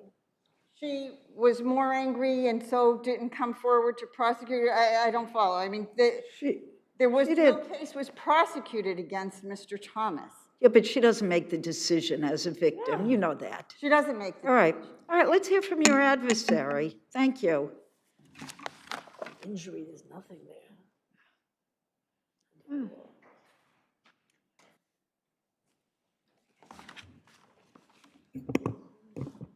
May it please the court, Beth Cublin for the people. Initially, defendant's argument as to this mode of testimony is entirely unpreserved and should not be reviewed in the interest of justice. But regardless, the trial court did properly admit both Williams and Mitchell's testimony. And initially, Well, why? I mean, how is it connected up to the defendant? I mean, I know that it was presented for motive, but really, how do we know he knew about it? yes, Your Honor. So initially, the incident itself was serious, in which the victim punched defendant's sister, causing a bleeding laceration. You mean the incident with his sister? Right, with his sister, and she replied, "You're going to get yours," while holding her wound. And then, as far as defendant's knowledge, she and defendant both lived together in the same apartment. It's reasonable to infer he would have even seen after the fact this bleeding laceration she had to her face. Also, Mitchell specifically testified that she saw the defendant and his sister together regularly in the building over the course of a year or two before the shooting occurred. On top of that, you have Miss Williams testified. Ms. Mitchell testified. Miss Mitchell. Yes. I'm sorry. Go ahead. And on top of that, you also have this interconnection between these two families. There was testimony that the victim visited this building often. The mother of his first child lived in the building. He had friends in the building. And in addition to that, defendant's sister... Well, you don't know everybody who lives in your building. You're not right. I mean, that's New York living. In addition to that, Your Honor, there was specific testimony from Mitchell that defendant's sister and the mother of the victim's first child were close friends and that she had seen them together regularly. So it is under all of these circumstances and all of this testimony taken together that shows the connection between the incident that occurred and defendant's knowledge of the incident. And in addition to that, it's relevant as to being explanatory of the nature of the relationship between the defendant and the victim. As was discussed, immediately upon entering the elevator, there was tension between the two that escalated so quickly to the point that the defendant actually threatened the victim and said, "You want me to bring you down a notch?" and then adjusted his waistband where the victim looked down, looked up, and shook his head. That was explicitly testified to by Grion. So the testimony was also properly admitted for the purpose of explaining the nature of the relationship between the two as related to motive. Furthermore, any potential prejudice was minimal here. Specifically, defense counsel preemptively objected to ensure that no evidence of defendant's gang affiliation came into evidence, and that was followed. No evidence of defendant's gang affiliation came into evidence. That is what would have been really the prejudicial testimony. Why are we even discussing that? I'm sorry, Your Honor? Why are we even discussing that? It didn't come into evidence. It was appropriately excluded, even you think so, and the jury didn't hear it. So I don't know why that has any place on our appeal, right? Well, just as a matter of defense counsel objected properly to what would have been prejudicial and did not object, which also goes to preservation, to this testimony coming in because it was appropriate. The issue there is that we can't figure out what defense counsel and why they did it on this record. And which goes to this being is a more different properly issue. considered Why in would a we 440 reach- right. rather than on direct appeal. All right. I will lastly also state that the court properly instructed to the jury both as to evidentiary inferences and as to motive. The jury, after listening to those proper instructions, as well as the appropriate summation of the people which responded to Counsel both addressing this by capitalizing on this by calling the victim's character into question, and also arguing that the motive testimony was not credible.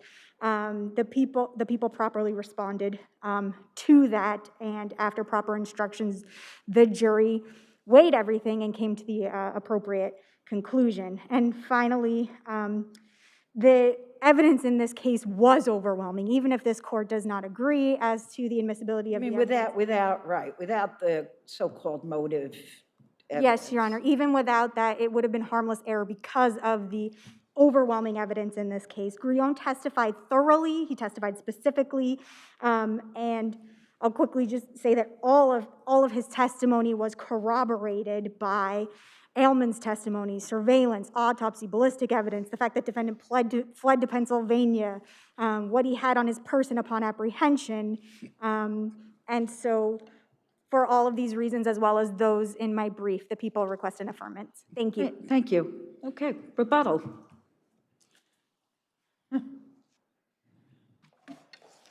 If I may. The fact that there was a familial relationship between the sister, Mr. Hunter's sister, who Paris Thomas punched, that is not enough to show that, to connect the evidence that he knew about the supermarket or that he had it. I do not believe that the testimony revealed that they lived in the same building. I think Grullon testified that he saw Mr. Hunter because Mr. Hunter visited the building. It was unclear whether the sister that was in the supermarket lived in the building. Apparently, Mr. Hunter's mother lived in the building. It was unclear because the testimony was not, this sister is named X, this sister is named Y. The testimony was, one sister is skinny, one sister is chubby. There was no even link. It was the chubby sister or the skinny sister. Well, they did identify her to the extent that she was good friends with the mother of the victim's oldest child. Who lived in the building. So there was some, it wasn't a complete unknowable identification of the sister. Right? No, it wasn't unknowable, but it wasn't evidence. The whole point of the testimony being erroneously admitted is that just the fact that it happened to Mr. Hunter's sister is not evidence. I understand your argument on that, but the argument now about we don't know which sister it is somewhat irrelevant. We actually kind of do, but that's not the gist of your argument, which is that the defendant, there's no proof directly linking the defendant. It's all conversation circumstantial. In the elevator between Grullon and Mr. Hunter, that's allowed in. That has nothing to do with the testimony that was erroneously allowed in of Williams and Mitchell. That is allowed in. The jury could have looked at that for whatever it meant in terms of motive or whether that was a sufficient threat. But it was that erroneous testimony that tilted the jury's consideration to the point that the trial was unfair, and it was not harmless error, as we've stated and as we've discussed in our briefs. Okay, thank you. Thank you both.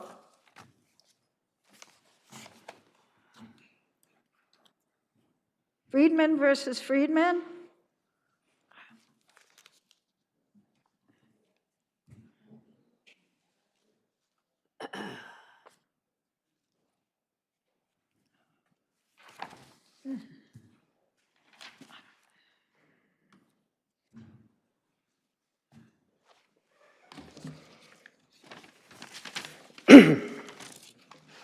Good afternoon. Thank you. Good afternoon, Your Honors. Thomas Kretschmar for Appellant. I'm appreciative of your time this afternoon. If this court were to uphold the decision and order at issue, the court would be creating a dangerous new rule of law. Why? The court, that goes straight to the public policy point, so I'll go right to that.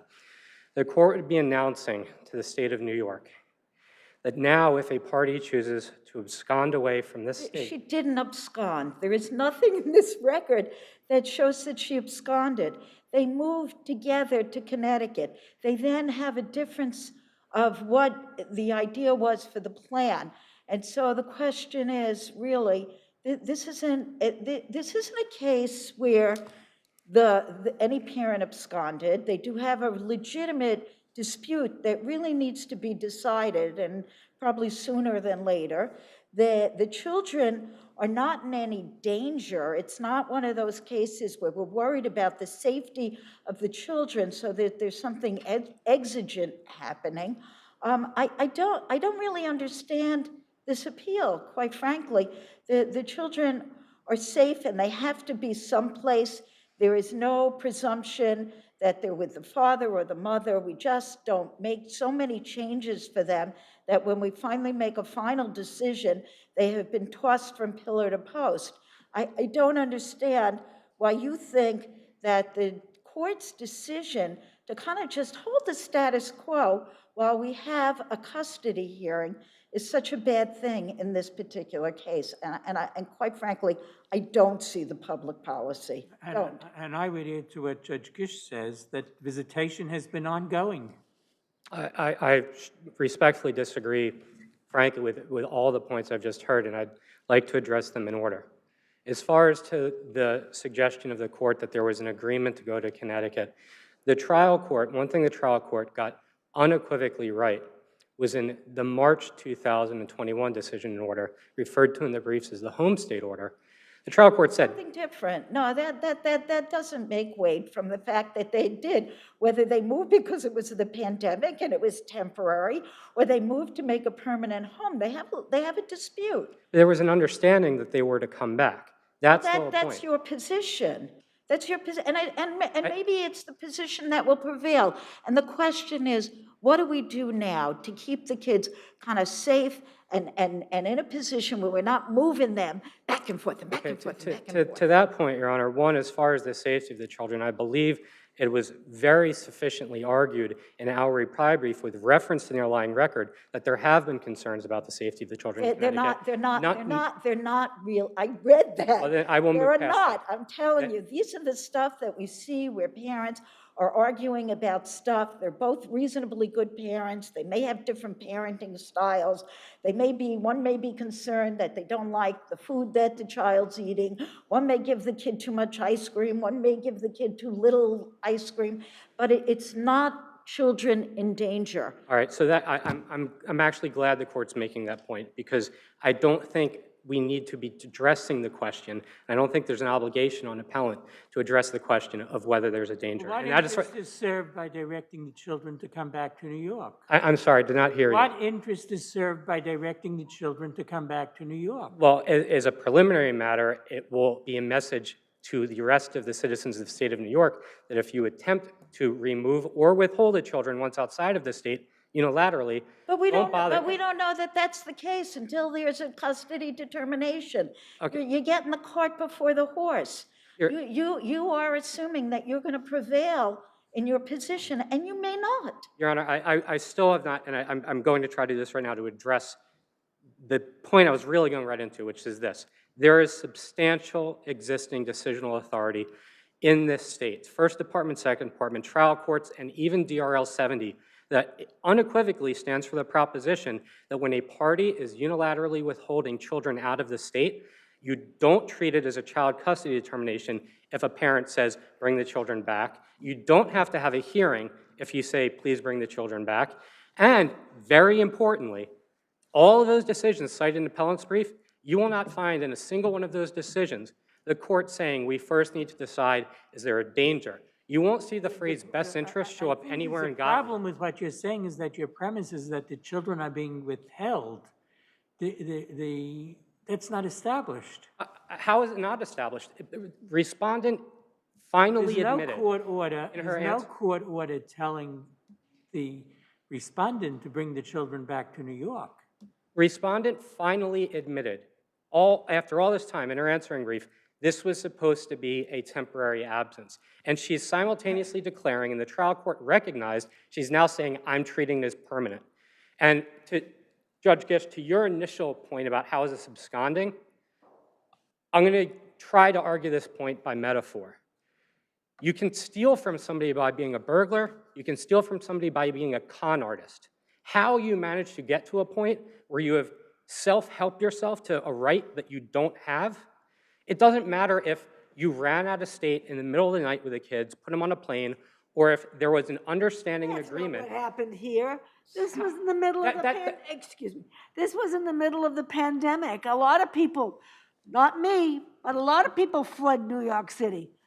That was precisely my point. That is not what happened here. It wasn't under cover of night. But what the trial court has recognized, an appellant has eventually finally conceded, it was absolutely in agreement to be a temporary absence because of the pandemic. Respondent changed her mind. And I believe a minute ago I said appellant finally conceded. I meant to say respondent finally conceded. Well, we understood that, but I'll hear what they say about if they think that they conceded or not. But my concern, honestly, is not so much for the parents in this case. They both seem like fine parents if they can get over this hump. But quite frankly, the problem here is moving kids back and forth and back and forth and back and forth until we decide the issue of where they should be. And quite frankly, neither parent in this case has a presumption of custody. So to just kind of move them back under an assumption that somehow they were kidnapped when I don't believe that they were. There was a decision made by them to move to Connecticut. There seems to be some dispute about whether that's permanent or not, and that needs to be resolved. And the idea that you come in on an interim application because you think that there is an ironclad rule that these children need to be moved back when they seem to be doing okay right now. They may not ultimately wind up in Connecticut, but they seem to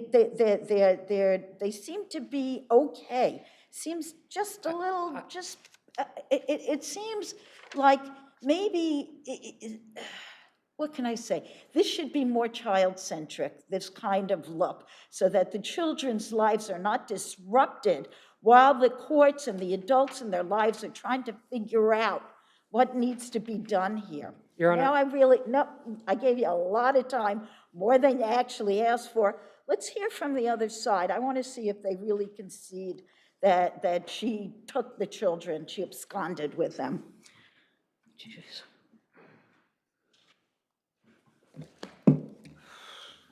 Good afternoon. May it please the court, my name is Mitchell P. Lieberman. I'm a partner with Cohen, Clara, Lanz, Griefer, Thorpe, and Rottenstreich, who represent the respondent, Alana Levy-Friedman, both here as well as in the lower court.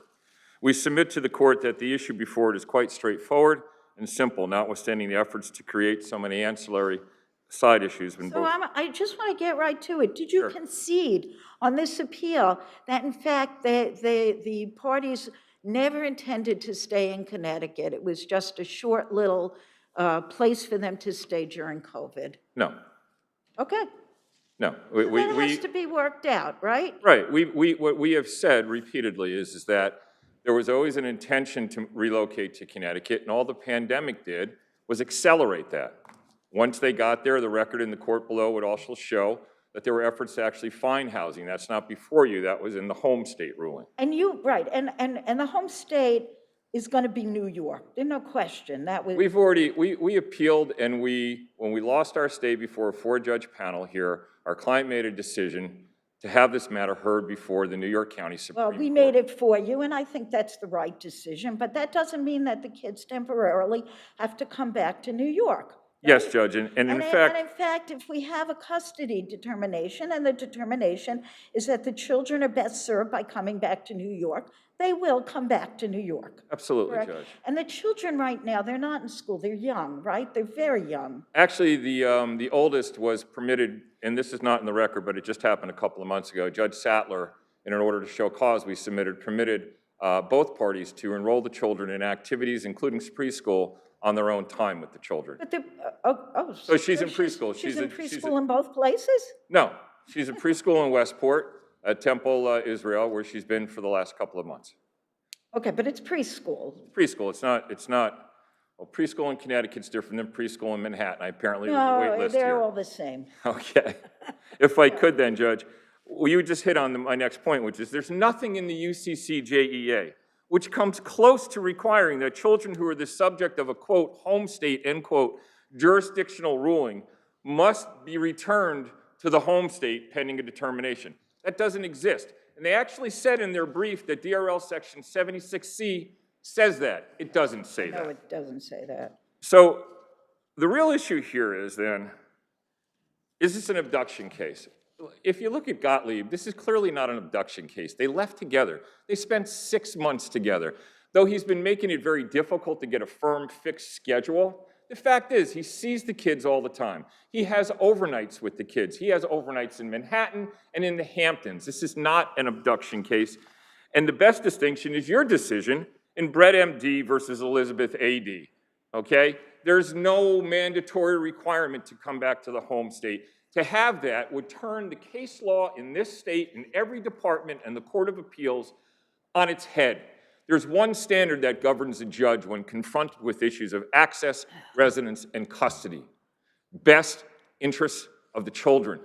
That must be the standard. There is no statute in this state which vitiates the obligation of a Supreme Court justice presiding over a custody case to exercise his or her discretion to promote and protect the best interests of children. Period. No interpretation of the UCCJEA comes close to vitiating that absolute obligation. Again, the very limited issue before you is whether Justice Sattler, a seasoned veteran justice, properly exercised her discretion in permitting the children to remain in Connecticut pending a hearing in this matter. Justice Sattler had sufficient familiarity with the parties to make a best interest determination. The only... Well, I don't know if she made a full best interest. What she did is status quo, and sort of inherent in that is an idea that unless the children are suffering in some way, you know, that there's something exigent, that the moving around of little children like that until we figure out what gets done with them has its own damage that's fraught on a family, right? Yes, Judge, and one of the problems is if you made them come back and then found that they should be in Connecticut, we're now going to have 3 moves. But if I could just conclude, Your Honor. These children have been there this month for 2 years. This application was made 9 months after the first motion was made. The suggestion that there's anything exigent here is absolutely undermined and defied by the wholesale inaction on the part of the appellant. Lastly, and I'll leave you with this, to come back, she has no job, no place to live, nothing set up for the children, and not a dime in support in 2 years. Thank you for your time today. Rebuttal.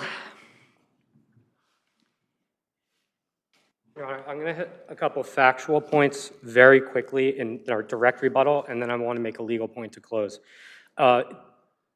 Judge Sattler absolutely did not enter an order permitting the children to be enrolled in preschool. If the court checks the documents in NICEF... You know what, honestly, I'm going to disregard that statement that he made because, quite frankly, it's not in our record anyway. Thank you. Additionally, outside the record, but to respond this notion that he's seeing the But I children... would hope, quite frankly, that you don't start having a fight and bring up an appeal about whether the child is probably in preschool until we have a custody. Additionally, thank you. I was just going to move on to say it has been 17 days since my client has seen the children, okay? So there's not free and liberal access. But I really do want to hit the legal point. I do feel as strongly now as I did respectfully when I entered this room about the arguments and positions opponents taken. If the court is not seeing it presently, bottom line is this, I don't think there's any debate that Judge Sattler, with no explanation, the trial court, with no explanation whatsoever, no findings, decided what is unequivocally a motion to compel as a motion for custody determination. They are not the same thing. Your client doesn't want custody? My client made an application. Wait, let me see. You want your client wants the kids to move back to New York where she is the primary physical custodian? Is that it? So he wants her to move back? My client filed an application for primary I understand that. I saw that in the record. Absent that. But I was really kind of trying to understand, how that would work if he really wasn't going to take physical custody of the children. The idea there, to say very succinctly, if he has already been told by the court, in no uncertain terms, not doing any custody orders until there's a trial, at a minimum, you get the kids back home, to their home state, to their home city, That should facilitate greater access to the children, even on a voluntary basis from respondent, than is happening while they're in Connecticut. Maybe if people didn't commute in from Westchester from Connecticut every day, if it was really far away, maybe that would have been a factor. And the But legal here, point, if I may, this is my last. There's just no basis for that. May I, it was a legal Yeah. point, it is one sentence and I will close. I don't see how at a minimum this court does not send this back down to the trial court and say, if this was a motion to compel, decide it as a motion to compel, however you choose, and then we'll take it from there. So you don't want custody, your client doesn't want custody? He has a pending application for custody. He couldn't Okay. file a duplicative application. Okay, thanks. Thank you for your time. Cheers. You good? Fine. Okay.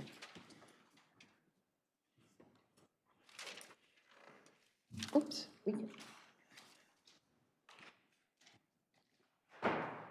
Ooh.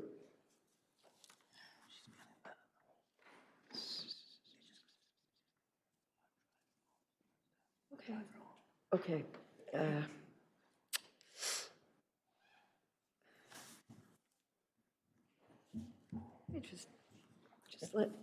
We need to let everybody else know on the bench. Elizabeth isn't feeling well and she went home. I think that she wasn't feeling well. Yeah, I don't.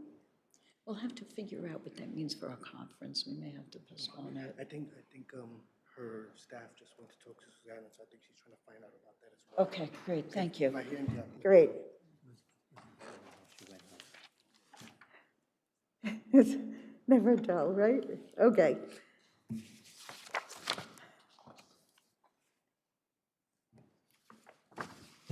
People versus Nestor Suazo Lopez.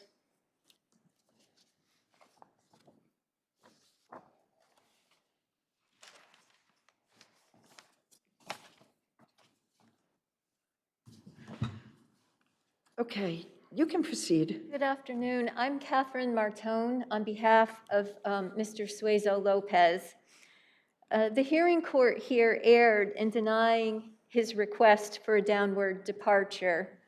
The court determined that he was properly assessed 85 points and classified him as a level 2 offender. As counsel argued, under the analysis the Court of Appeals set forth in People v. Gelati, this overstates the risk of his committing a new offense. The RAI includes points under Factor 12 for failing to accept responsibility based upon his flight and his filing of an appeal, apart from the fact that he shouldn't be penalized for exercising. Certainly you have a point when you say he shouldn't be penalized for his appeal, but isn't his flight something for appropriate consideration? You know, Your Honor, that's true, but what the RAI does not take into account is the highly mitigating fact that he returned voluntarily to face the charges. Doesn't it, though? Because it didn't provide for the full complement of points that could have been awarded there, right? It was 10 out of 15. Well, so doesn't that reflect some indication that he came back and therefore we're not going to give him all, because if he didn't come back, then seems 15 would be appropriate. You know, Your Honor, we're arguing that there are other mitigating factors that weigh in here, which is the fact that he received a 0 score under Factors 13, which is conduct while under supervision, and 15, living employment situation. And that score fails to fairly reflect his rehabilitative effort, where he enrolled in a sex offender treatment program and was seeing a therapist once a week. And he was doing that, he was following through with treatment, while at the same time, he was employed full-time and he was going to college full-time. And this is also a very unusual case because as the letters counsel submitted in support of his application show, he maintained strong relationships with family and friends. And so in these rehabilitative efforts, he had an enormous amount of support to sustain him. So on the totality of this record, where he has no prior criminal history whatsoever, his assessment as a moderate risk overstates his actual danger to the community, and we're asking the court to modify his classification to level 1. Thank you.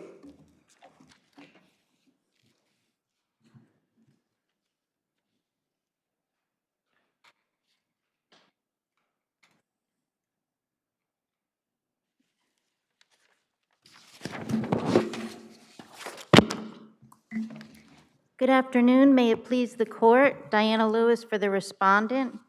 I'll be very brief here. Well, there is this factor of accepting responsibility, factor 12. I mean, to the extent that you point to the fact that he appealed, it seems that that is an inappropriate factor to consider. I mean, he had a right to an appeal, so he takes it. That doesn't show a lack of acceptance of responsibility. So Well, you're left with the fact that he flees, but now does the RAI adequately reflect that this can depend upon only the fleeing? If I may break that down into two questions. It's not the fact that he appealed, it's the fact that he appealed it as factually insufficient. And he didn't do it, as I believe I point out in my brief. Fuse is a case that is easily distinguished. That was a defendant who appealed, and the prosecutor, but that was a direct appeal, and he had the hearing during that appeal. It was during the appeal that the hearing was held. Here, the decision had already been Well, that's all the appealed. more reason why he can't say anything which would adversely affect his appeal. Well, here, though, had already appealed. In Fuse, which is a case defendant cites, it was during that appeal that he had the hearing. In our case, the appeal was already finished, and he never, since that appeal, admitted that he had done anything wrong or showed any remorse. And you have to consider the totality of the circumstances when determining whether or not. But under your analysis, as you've broken that down, then the fact that he appealed really is largely irrelevant to the issue of whether he accepts responsibility, because you're talking about post-appeal conduct. Taking the appeal itself can't be the basis. No, but for saying lack of responsibility. Every respondent, has the right to appeal. That's just a correct. fundamental right. But it's the fact he appealed the factual sufficiency. So what? So what? Wait, I mean, if we're going to start sort of parsing out, you had a good appeal, you had a bad appeal, you didn't. I mean, that I think, to me at least, it's dangerous territory. Well, in addition, Your Honor, he has never made any statement accepting responsibility. He has never shown any remorse. That's something different. Yes. That's something different. And we have no reason, we have no way to know why he actually returned, whether it was to accept responsibility. We don't know why, whether it was he had no further way to, we don't know why he returned to the United States. Right, then you can't wait that one way or the other. Yeah. All right. Okay. All right, thank you. Thank you both.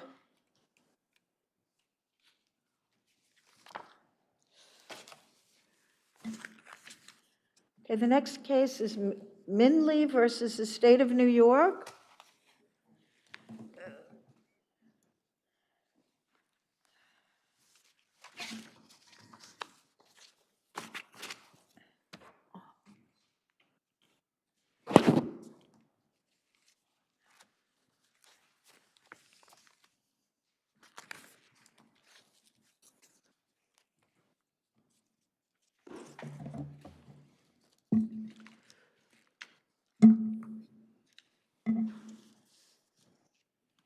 Okay, you can proceed. Thank you. Good afternoon. May it please the court, Pat James Crispy for the appellant. This is an appeal from a lower court decision dismissing the claim against the state of New York based upon the description of the location of the accident as described in the notice of claim pursuant to the Court of Claims Act 11B. In rendering its decision, the lower court failed to apply the established legal standard of substantial compliance with regard to Section 11B. That standard is accomplished when the notice affords the state of ample opportunity to assess potential liability. In this case, the issue of whether the description contained in the notice of claim achieved that required standard is not a matter for interpretation. It is a documented fact. The lower court improperly disregarded the evidence of the respondent's written confirmation, which was an admission of its timely investigation, and it improperly disregarded the abundance of additional unchallenged admissible evidence, which unequivocally demonstrated that the notice of claim satisfied the legal requirements, and it allowed the state to correlate it with the existing completed... So what did the state know? What did they know? I mean, you're saying that they knew all these things. There were, and I saw, and there were investigations. There was insurance companies were involved. All kinds of stuff was going on. What did they know that so that they were in a position of substantial compliance when they ultimately got this notice of claim? Within 1 to 2 days after the accident, they sent an investigator to the scene of the accident who interviewed and took written signed statements from 2 independent witnesses. They pointed out where the accident occurred. He saw the investigator take photographs of the condition which caused the accident.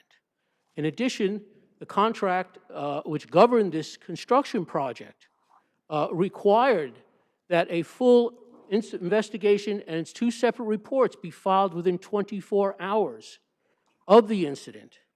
There was a site safety manager under the employ of the state who was notified in real time of the specifics of the accident, and he commenced and escorted the investigator to the scene of the accident within 24 hours. So they knew all the details, Your Honor.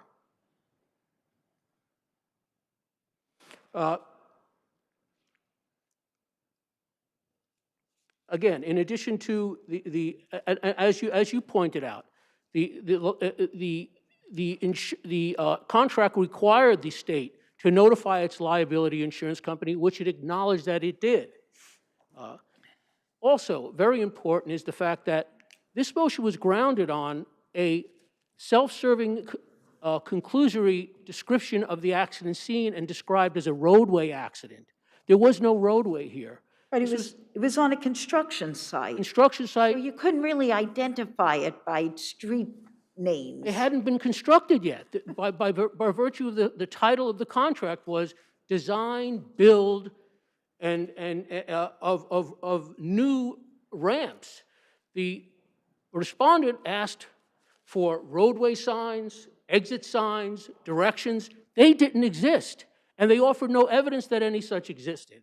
The respondent didn't provide any information or any evidence from a knowledgeable source, only self-serving conclusory affidavits about an imaginary set of landmarks which did not exist. Under the circumstances, and the court of the deciding court, the motion court, decided this case on totally different issues. They relied upon a case that dealt with the timeliness of the filing of notice of claim, which is a much different standard, not substantial compliance. They cited that case, which was incorrect. They, well, I mean, the judge she's a long-term Court of Claims judge. I mean, she deals with hundreds of these motions. So, yes. You know, I don't think she made an error of law. I don't. Maybe you know, there may be a way to distinguish this. They cited the Byrne case. I don't know that the stamp, you know, her. They cited the Byrne case, which dealt with the timeliness of the filing of the notice of claim, and then they cited a lower course claim case which dealt with the strict compliance with the monetary amount. Right, she cited the strict compliance. That doesn't apply in this case. It doesn't apply? No, Does it substantial, apply in all of them? not with regard to the investigation of the accident. It applies with regard to the timeliness of the filing of the notice of claim, which is not an issue here. It was timely filed.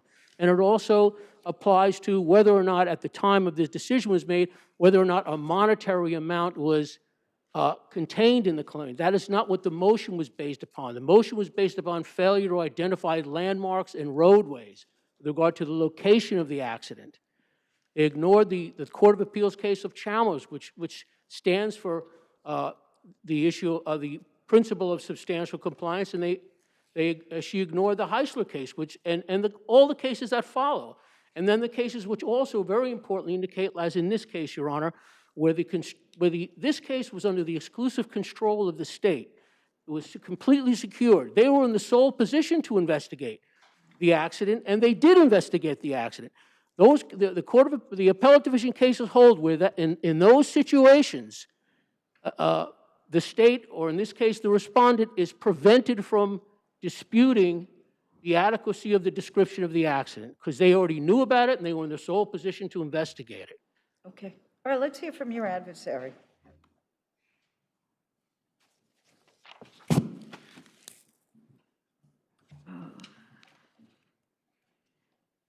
Good afternoon, Your Honors. May it please this court, my name is Danielle Hoffman. I am here for the respondent. The issue addressed on this appeal is very straightforward. Let's get to the heart of this. What is the standard of review with respect to the notice of claim? The standard of review is the Court of Claims Act, Section 11B. In terms of pleading requirements, Section 11B sets forth that there are 5 substantive conditions which must be pled with precision.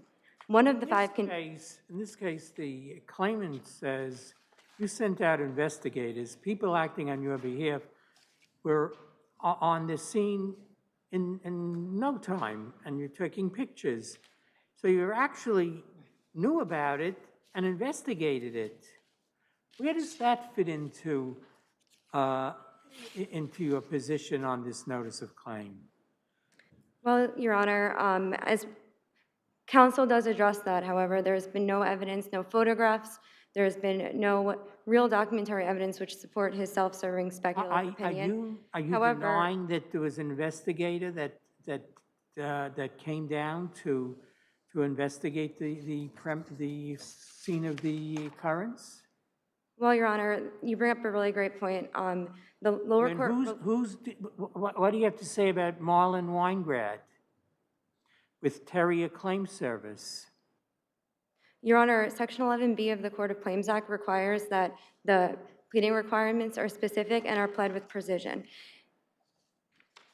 Just as the court held in Sabine, even when the defendant has knowledge of the underlying facts and will suffer no prejudice, if the claim is procedurally defective, allowing the claim to proceed will not meet the minimum pleading requirements under the statute. So you're saying that regardless of whether or not you investigated and had sufficient information to know the nature of the claim, that if the notice of claim is defective, then that's what governs, form over substance, in other words?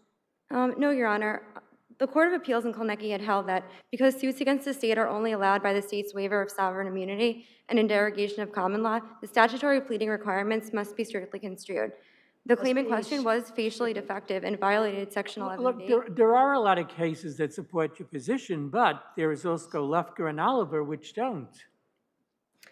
Your Honor, I'd like to bring your attention to a few that do support my position. For example, the lower court relied on Summer. In Summer, the claimant identified the location. You don't have to do that. I think we acknowledge that there are cases that say what you say, but as my colleague, Justice Friedman, said, there are also cases that go the other way, that talk about the substantial compliance, and you have to wonder in a case like this, whether when you absolutely know everything that you would need to know to investigate, to defend against this case, why we shouldn't adopt the more generous standard, that this substantially complies. Well, Your Honor, I would suggest that this standard of the Court of Claims Act does apply because in Lepkowski, the Court of Claims Act and the court But you stated that couldn't give the a claim- street address here, could you? This isn't something you could say what happened in front of such and such an address. You just don't have that here. I understand that, Your Honor. However, I think what's important to understand is this project, which the appellant refers to and fails to incorporate in the claim an address, a street location, nearby landmark, measurable distance from an exit. This project concerns 3 major highways, including the interstate between 278, Major Deegan, the RFK Bridge, 6 different ramps, 6 different bridge structures, and over 400,000 square feet of concrete deck. The Court of Claims requires that you identify the place where the accident occurred with sufficient definiteness, the nature of the accident, the time, the place. I understand that it is counsel's position that there was an investigator that had come to the site, which is not necessarily the case as stated in the record. However, this statute is very clear, and the court is very clear that these minimum requirements must be met. This area, which he refers to as a project, covers 400,000 square feet. The state has to be able to reasonably identify where this accident occurred.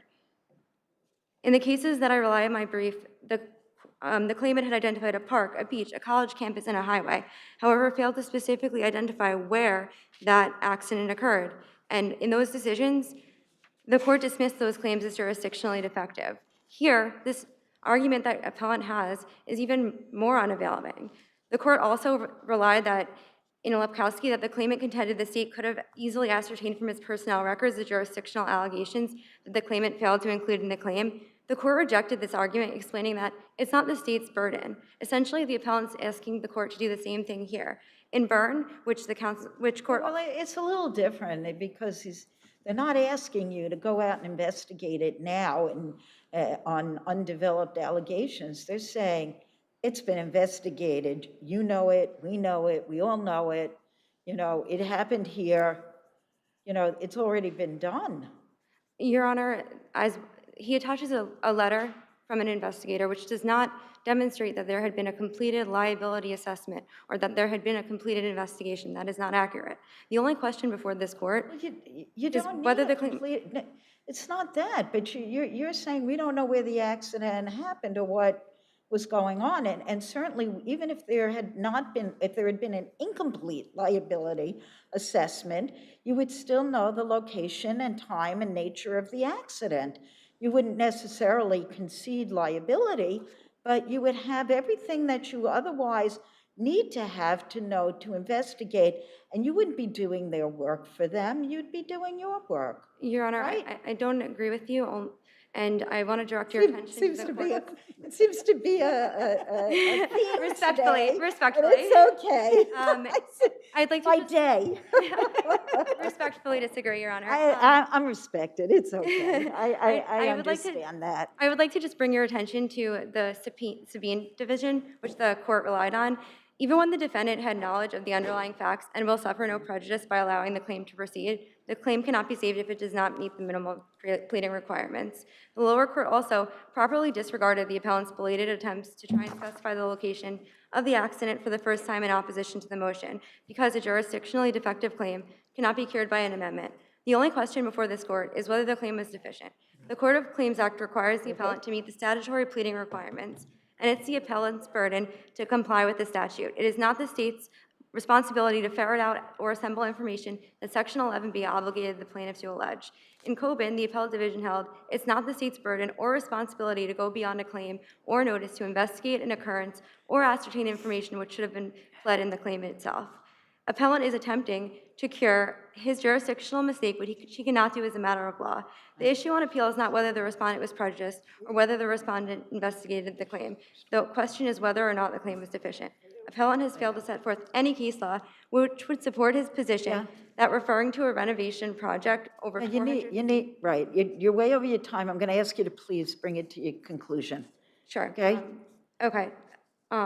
Appellant has failed to set forth any case law which would support the position that referring to a renovation project covering 6 ramps, 6 bridges, 3 major highways, and 400,000 square feet is sufficient. There is no case law which supports that position. The Court of Appeals and Appellate Division... No.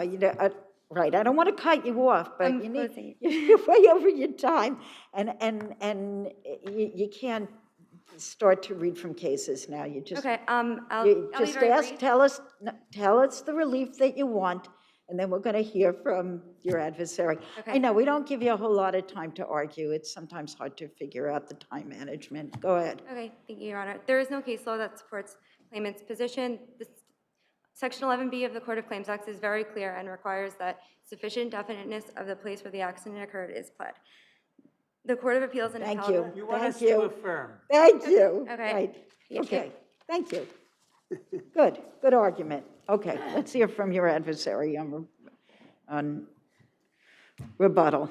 Yes, Joe. Very briefly, obviously, we are seeking to have the lower court decision reversed and the claim reinstated.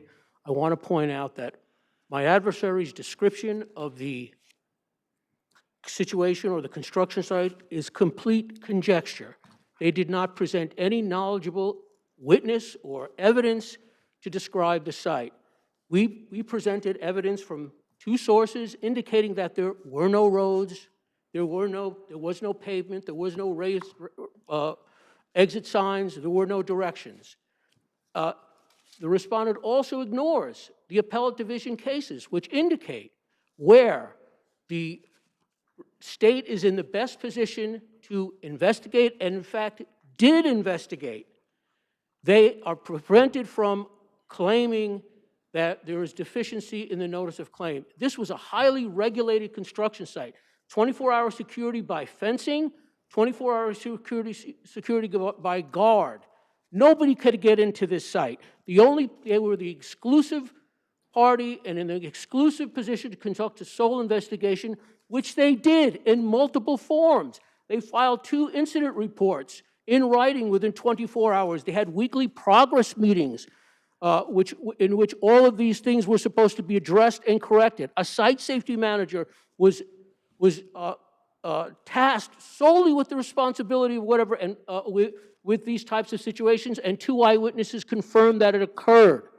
For those reasons, Your Honor, we ask that, Your Honors, we ask that the the decision be reversed and the claim be reinstated in the interest of justice.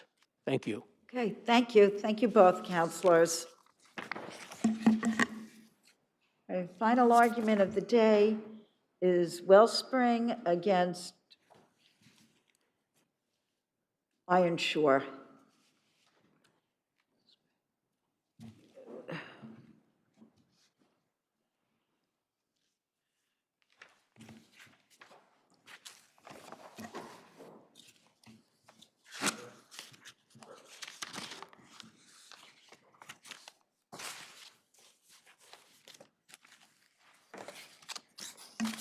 Okay, you can proceed. Good afternoon, Your Honors. I'm Ronald Schiller. I represent Iron Shore Specialty Insurance Company. Your Honor has the briefing, and I know that it goes through the policy language, and so I'm not going to spend a lot of time reviewing what's in our briefs. A little background, though, is helpful here. First off, Your Honors will see from the caption that Iron Shore Specialty Insurance Company is not the only insurer that was sued here. There were actually 2 different towers of insurers that were sued here. Some of these insurers insured Wellspring, the private equity firm. Specifically, it bought its own professional liability insurance, or D&O insurance, or private equity insurance. Other insurers insured Sportco and its directors and officers, and that's where Iron Shore comes in. Wellspring is not a named insured. And to be clear, and this is not in dispute, by the way. This is what Justice Cohen also found, that Wellspring was not a named insured, that the policy defines insured. It's a capital I bolded term defined in the policy. This is not a general liability policy. It is a specific type of professional liability policy that a portfolio company, Sportco, purchased. And it purchased it to protect itself and its officers and directors for certain types of claims. The language is very specific.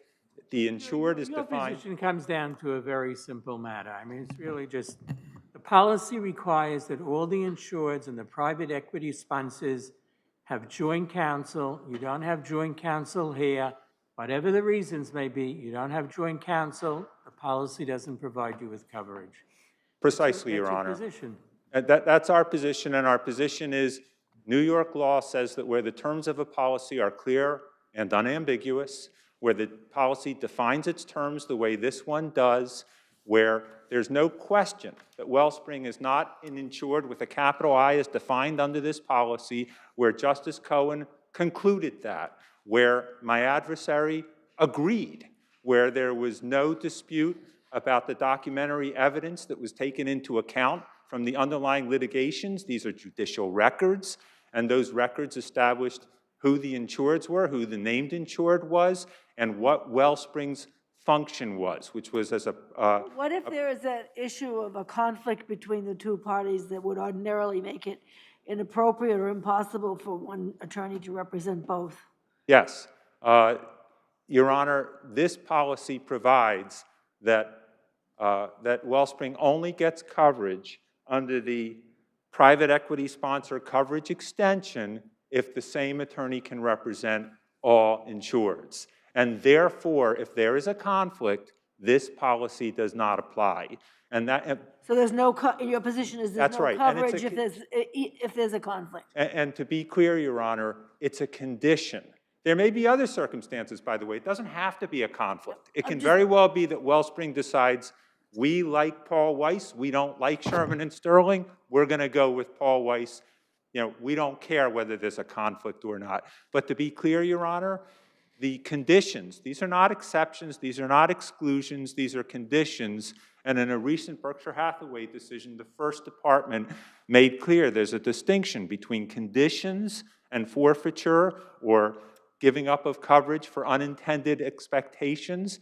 None of that comes into play here. These are conditions that say you don't get coverage in the first instance if you don't meet these four conditions, and one of them is you have to have the same counsel. By the way, another one is, and the claim has to be for the wrongful act of an insured, and that matters. The reason it says for the wrongful act of an insured, remember, Wellspring's not an insured, is that their interests are aligned.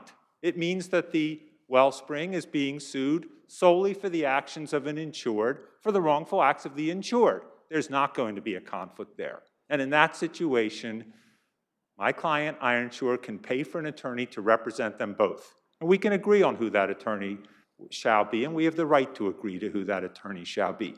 Justice Cohen agreed with all of this. He agreed on the definitions. He agreed that in the South Carolina action, they had separate counsel. Mr. Johnson had Sherman and Sterling and other firms, and that Sportco and its officers had Paul Weiss and other firms.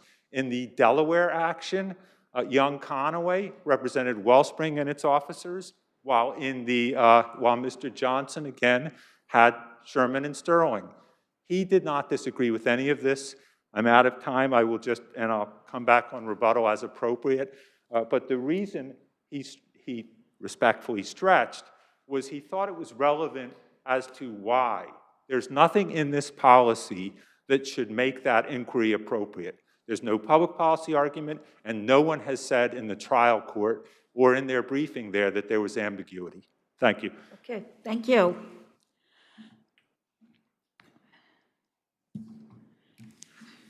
Good afternoon.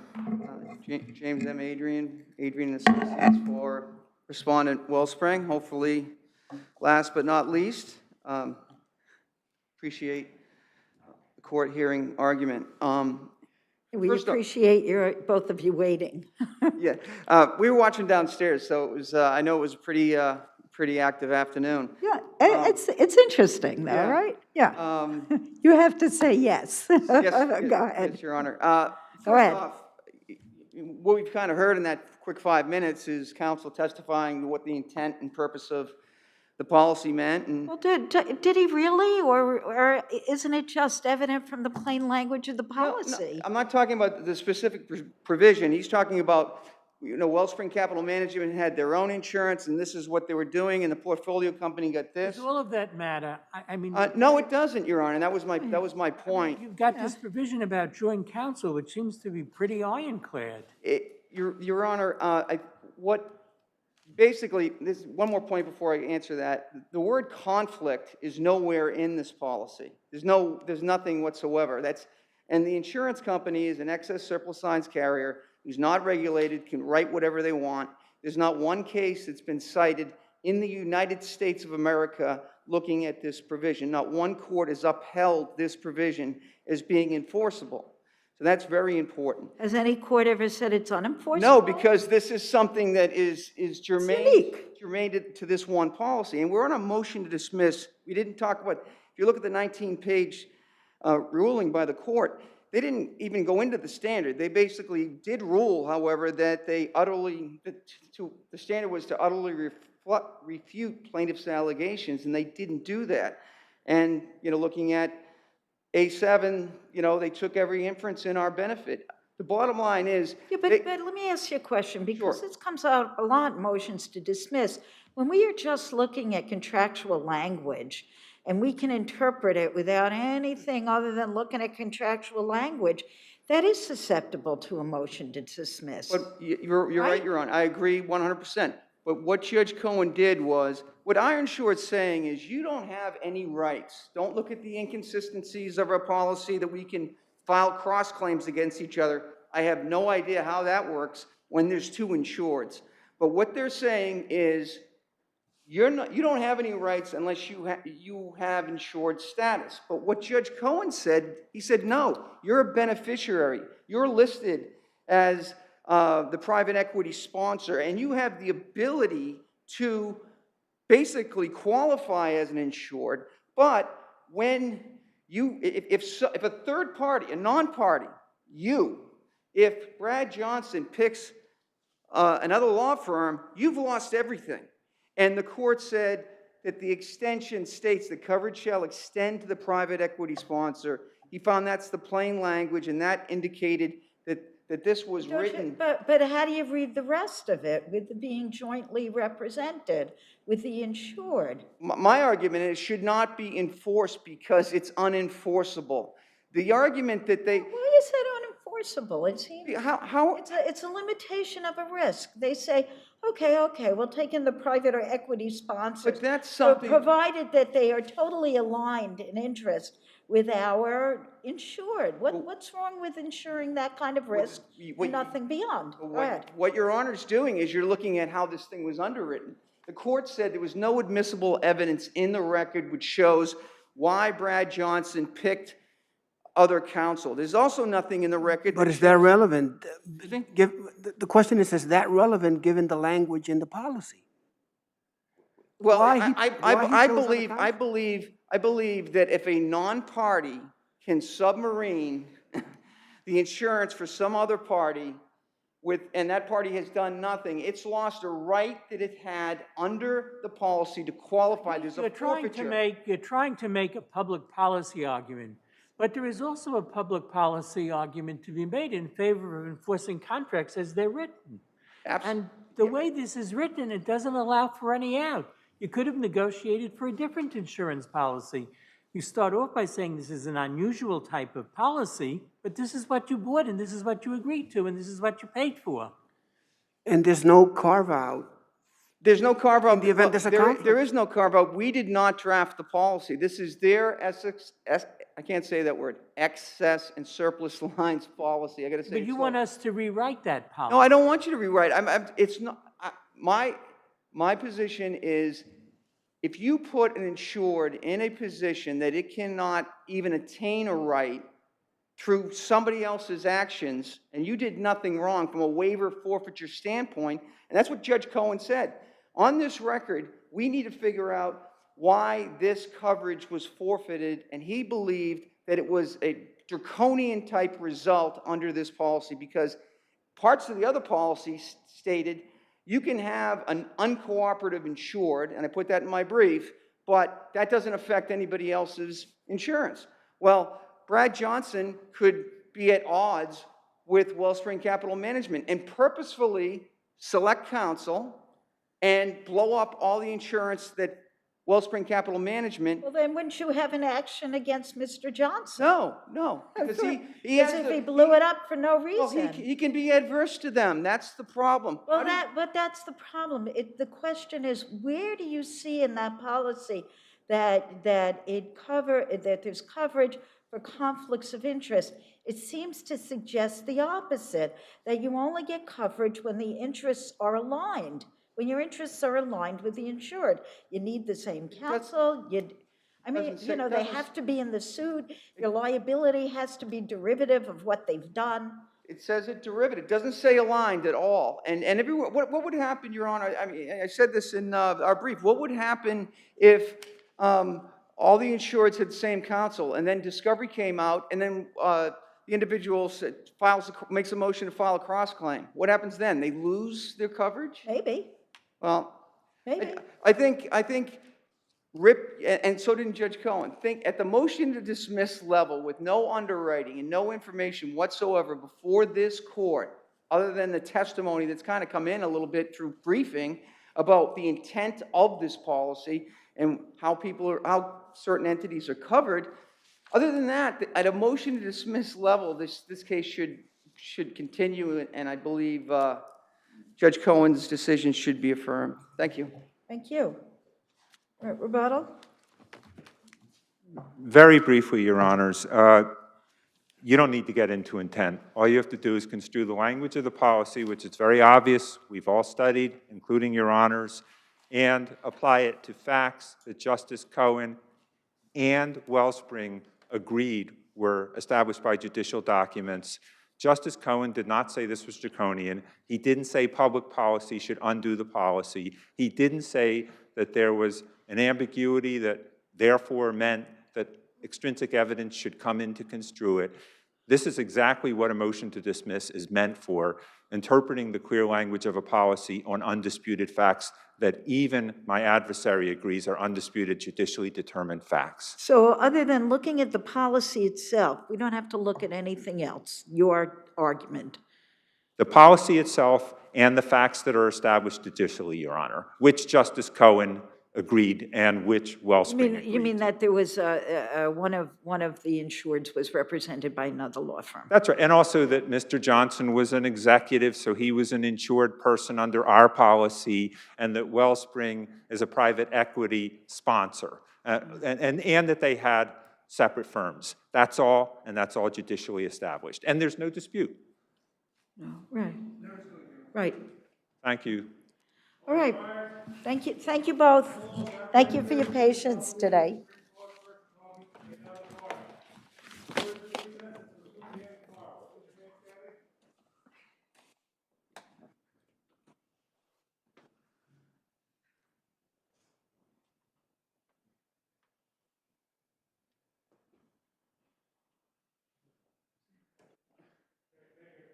Thank you. Thank you. I'll walk out.